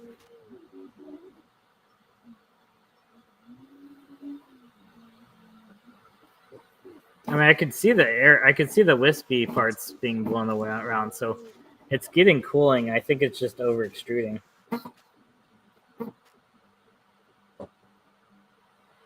Or the retraction isn't good. I don't think it's retraction. I think this filament just is oozy. I'm printing like stock defaults, so 205C, 55 on the bed.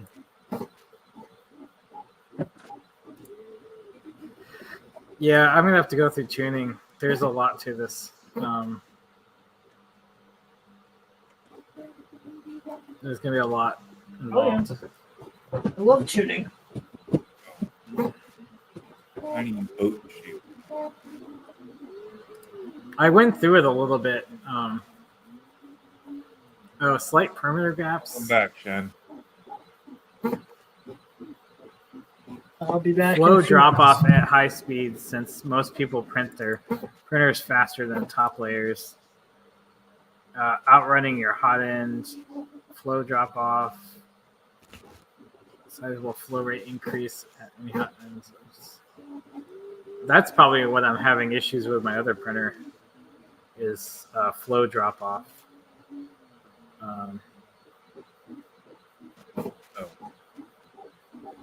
Higher flow ceilings allow for better extrusion consistency at lower flow rates. As the flow drop-off curve starts later, it is beneficial for extrusion consistency at different speeds, even if when you don't intend to use the full flow rate.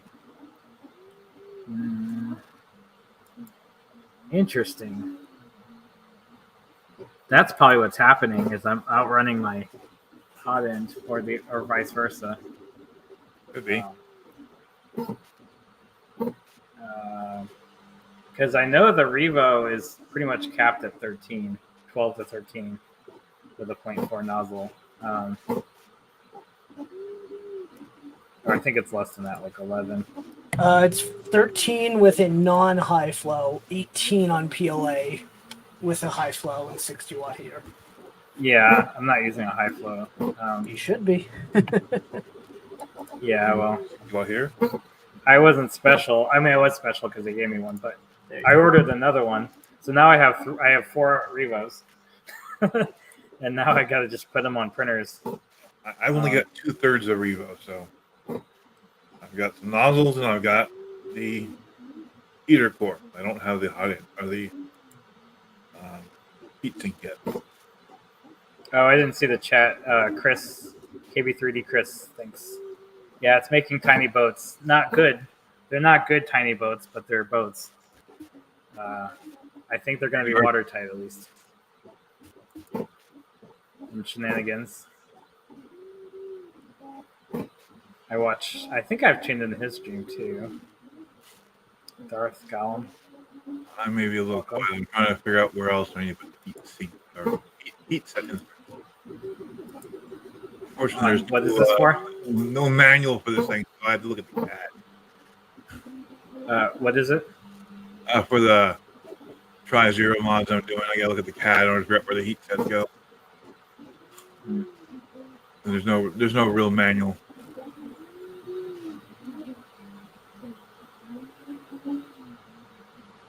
My Fusion 360 skills are rather lacking. It's weird that one earbud on my earbuds lasts longer than the other. You probably use it more. Yeah, and I bought these off of eBay, so they're probably not good ones either. To replace the battery, though, you have to pull the end cap off of it with it's glued on, and then they're like microscopic batteries, like lithium batteries that are like 2 millimeter diameter. How's it going? Trying to find a mount for this printer because basically what it has, and I can't show it, has this huge freaking mount plate for the breakout board. I'm talking massive freaking plate, and I don't need it. I can mount the EBB42 to it and still run the standard cables, but I got to figure out how I'm doing it.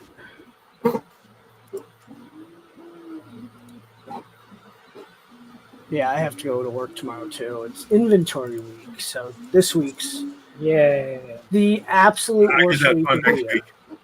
I hate inventory week so much. Yep. Yeah, I get that fun next week.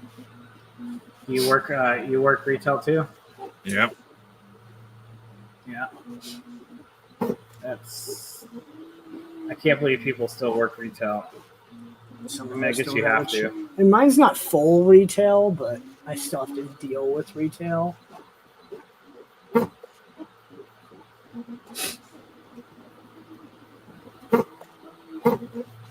So I had Fry's Electronics, which is probably one of the worst retail stores. Right. That's why they don't exist anymore. Yeah,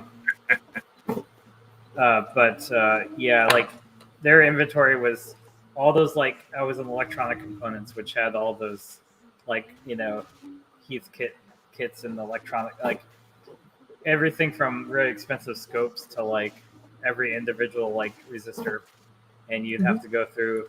And then a lot of stuff was Fry's was so bad with their returns, like they would just put stuff untested back on the shelf with an orange sticker, and not even tell you that it's like used, and they won't give you a discount. It would just be orange and like resell it, They wouldn't like most companies. They'll just return the vendor, even if it's nothing wrong with it, because it's probably cheaper for them to get refurb stuff. Some things we do, and some things we mark down so a discount. Yeah, is it electronics retail or what? Oh, Other kind of retail? I'm one of those general retailers, but I do work in the home entertainment / electronics section. So. Oh, okay, so got it. I'm mostly Yeah, I mean the big box stores. I think they already compensate for loss anyway. So anything that's been returned, they can ship back to like on a pallet of customer returns. to a degree. Yeah. I know you can buy like You would think though. the Home Depot like pallets that you can buy. Like you can buy customer return pallets. That's what I heard. Home Depot is one that does that, but not everybody does. Okay. I mean, I think you can get pallets of the returns from my company, but a lot of the stuff is resold by the stores or donated. We donate quite a lot, actually. Is that a tax write-off? I don't. That's not my area. So. Yeah, we're a charity, but we still make profit. So. If you donate enough of your customer return stuff, that you can claim it in your taxes, and I love when I see people trying to return stuff that we know that was donated. Oh, really? My stores, Plains people are good at marking out UPCs and all that, but I know other stores aren't as good as that. So, and like you recognize it, it's like, oh, we didn't have that box design for like 4 or 5 years now. It's like, oh yeah, I got it the other day. It's like, yeah, sure. It says on here, date of production was in. Here's a shipping label. It's from 2016. Yeah. You have no receipt. Sorry, we can't take it back. Goodbye. Yeah. In the automotive business. Fortunately, I really wanted to get through, and it's like, why did you take it back? Right. Well, automotive world though, you have really expensive parts.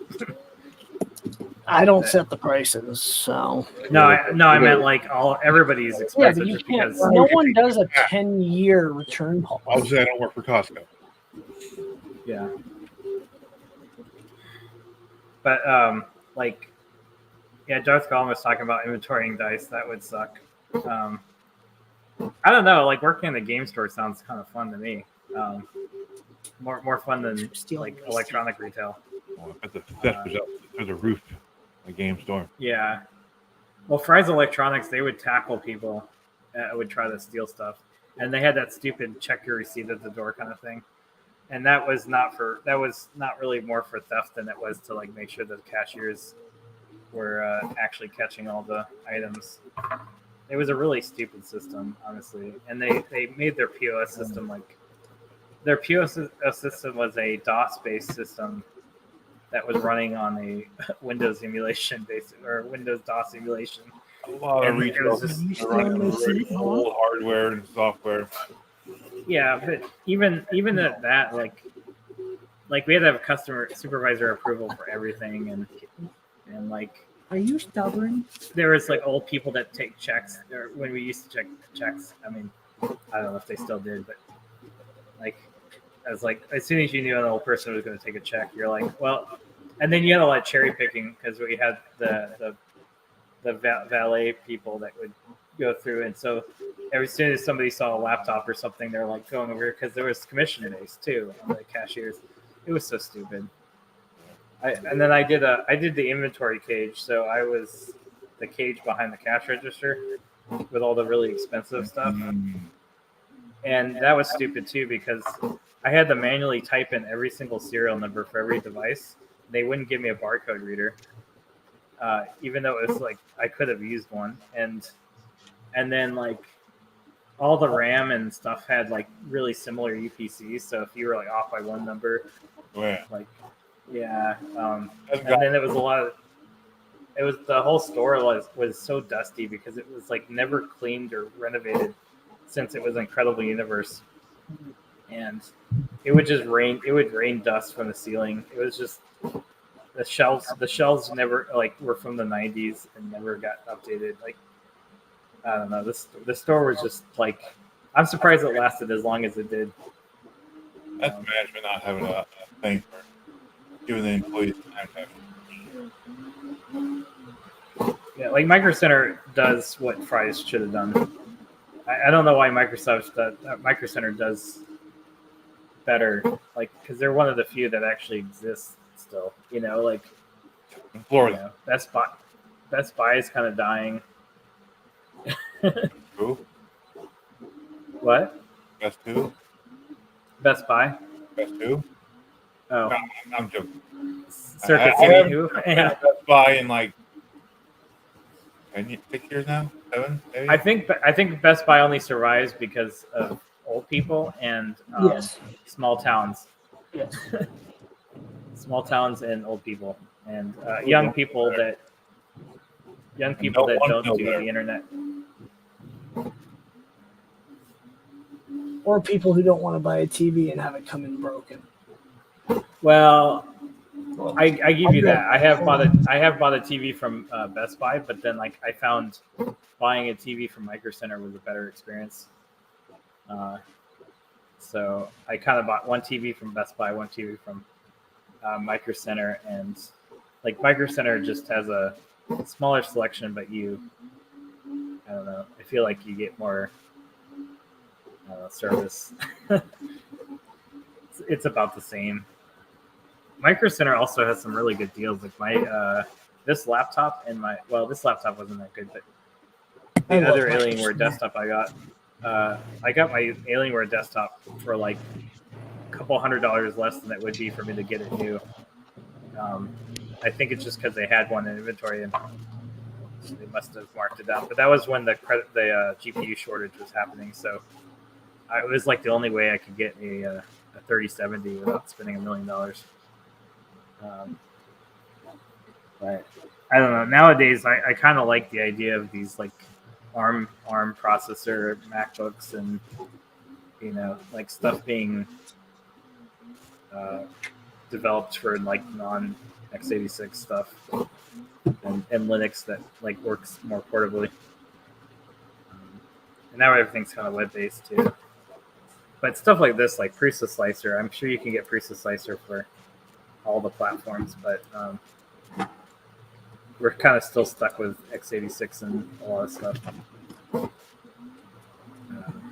But yeah, I think if I was going to get another computer, I would try to get like an M1 MacBook or a M2 MacBook or a Mac Pro. Like, I kind of want to go back to it, but not for gaming. Obviously, the gaming is the reason I have a gaming PC. But for like a laptop, it doesn't really matter because I'm not gaming on it. Although, like even on this is a gaming laptop, and just running StreamYard Labs, like it caused the fan to spin up quite a bit. I I don't know my thermals right now, but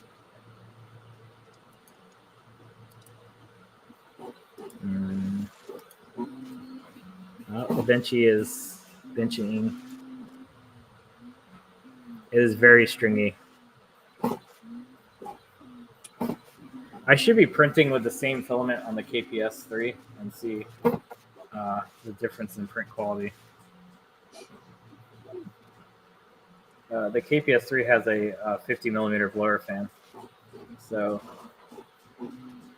that's one of the big benefits.